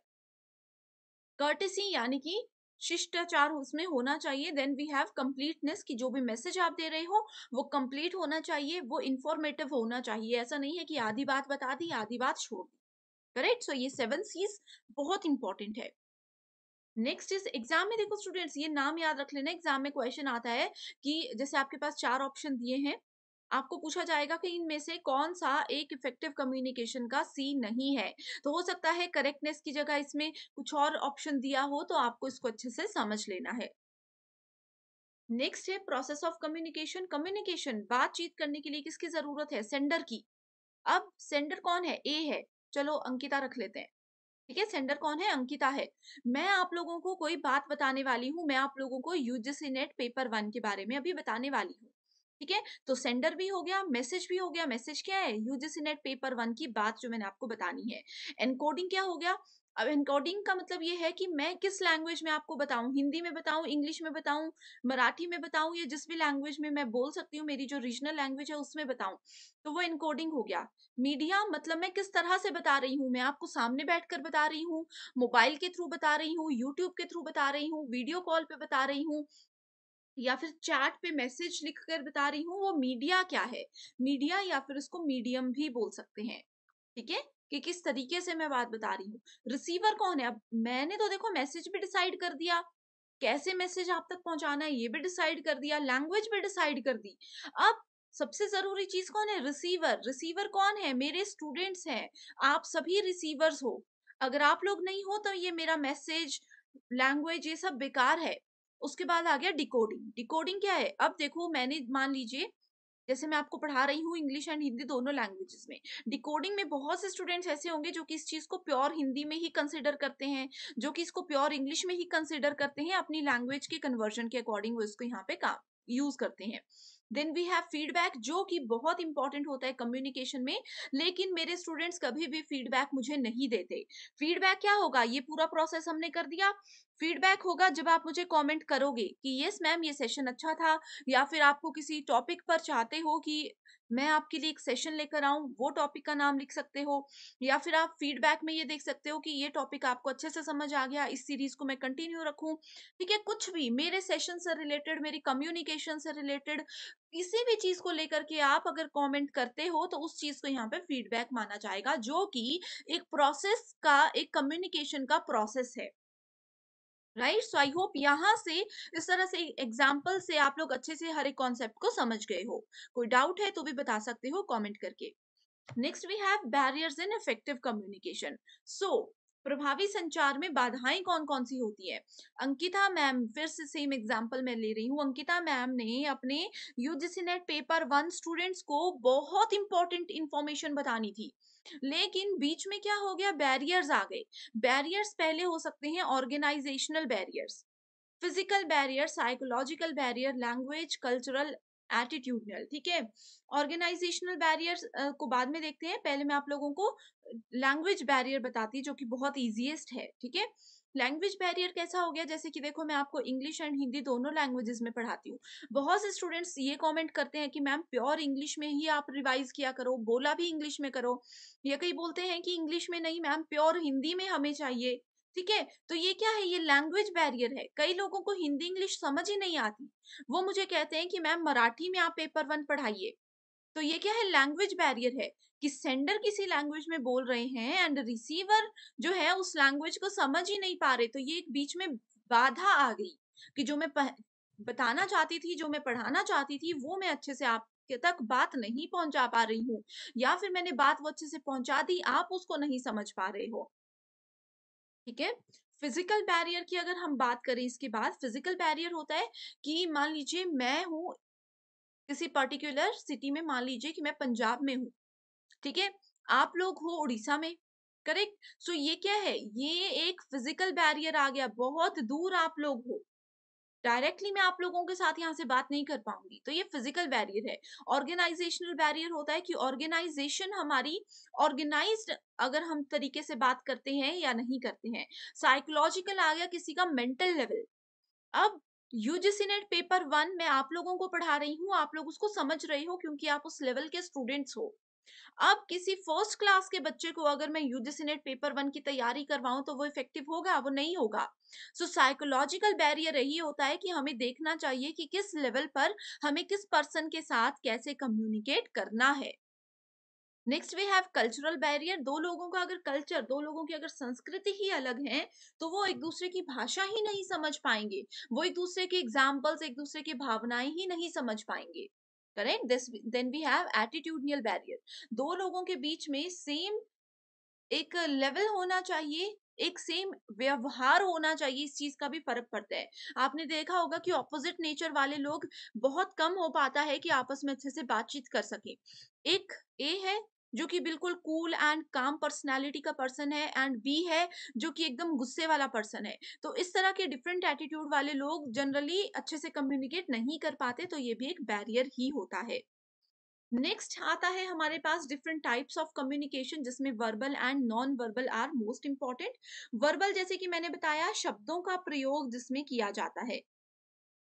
अब ए और बी यहाँ पे देखो, इन्होंने भी कुछ बोला, इन्होंने भी कुछ बोला, वर्बल। नॉन वर्बल इन्होंने हैंडशेक करके ही बोल दिया ओके डील डन हो गई यहाँ पे, ठीक है। यहाँ पे सिर्फ हैंडशेक किया, स्माइल किया, वो समझ गई कि डील डन है। यहाँ पे इन्होंने बोल दिया ओके, इस तरह से। Next we have four types, जिसमें कि पहला आता है, हम यहाँ से शुरू करेंगे, interpersonal, intrapersonal, mass and group communication. Interpersonal होता है जब एक पर्सन किसी दूसरे पर्सन से बात करता है, इसमें एक से ज्यादा लोग इंक्लूड नहीं होते हैं, ठीक है। इंट्रापर्सनल होता है जब एक पर्सन अपने आप से ही बात करता है। अब ये मत बोलना कि एक पर्सन अपने आप से बात कर रहा है तो वो पागल है, ऐसा नहीं है। अब देखो हम लोग मन में सोच रहे हैं, कई बार होता है ना मन में हम कुछ सोचते हैं, या फिर हम जैसे बैठे हुए हैं अपने आप से गाने गा रहे हैं, या कई बार हम बैठे हैं अपने आप से रिवीजन कर रहे हैं कि आज हमने क्या पढ़ा। ये सारी चीजें क्या होती है, ये शीशे के आगे खड़े होकर हम कुछ डायलॉग्स बोल रहे हैं, कुछ भी कर रहे हैं। इंट्रापर्सनल यानी कि एक पर्सन अपने आप से बात कर रहा है, आप इसको ऐसे एग्जाम्पल रखो, ठीक है। अब देखो स्पेलिंग से याद रख लो, ये है आई, इसको देखो इंटर, इंटर यानी कि एक और दो, ठीक है। इंट्रा अपने आप से, देखो इसमें ए आ गया, ए फॉर अपने आप से, ऐसे आप याद रख सकते हो, ठीक है। आई होप ये ट्रिक आपको याद रहेगी। अगर पसंद आई है, ऐसे ही छोटी छोटी सी ट्रिक्स चाहते हो तो कमेंट जरूर कीजिएगा। एक सेपरेट सेशन लाऊंगी जिसमें सिर्फ ऐसी ही ट्रिक्स पे हम फोकस करेंगे। Then we have group communication, जिसमें जैसे कि मीटिंग है, ग्रुप में ये बहुत सारे लोग हैं, सबको पूरा अधिकार है बोलने का, सब अपने आइडियाज शेयर कर सकते हैं, नॉलेज शेयर कर सकते हैं। मास कम्युनिकेशन क्या होता है, इस तरह के कम्युनिकेशन में एक इंसान बोलता है एंड बहुत से लोग सुनते हैं। जैसे कि आपने मोदी जी का भाषण सुना होगा, वो सिर्फ स्टेज पे रह करके बोलते हैं और पूरी दुनिया सुनती है। कुछ लोग न्यूज़ चैनल पे सुनते हैं, कुछ लोग लाइव सुन रहे होते हैं, ठीक है, कुछ लोग अपने मोबाइल फ़ोन्स में सुनते हैं, तो ये क्या है, मास कम्युनिकेशन है। अब देखो स्टूडेंट्स, जैसे कि ये वाला हमारा सेशन चल रहा है, ये भी क्या है, कम्युनिकेशन है। तो इन चारों में से कौन से टाइप की कम्युनिकेशन इस समय हमारे इस सेशन में चल रही है, ये मुझे कमेंट करके बताइए। मैं आपको वहीं पे बताऊंगी कि आपका आंसर सही है या गलत है। Next we have horizontal, vertical and diagonal. ठीक है। सबसे पहला ये वाला जो कम्युनिकेशन है ये है वर्टिकल कम्युनिकेशन।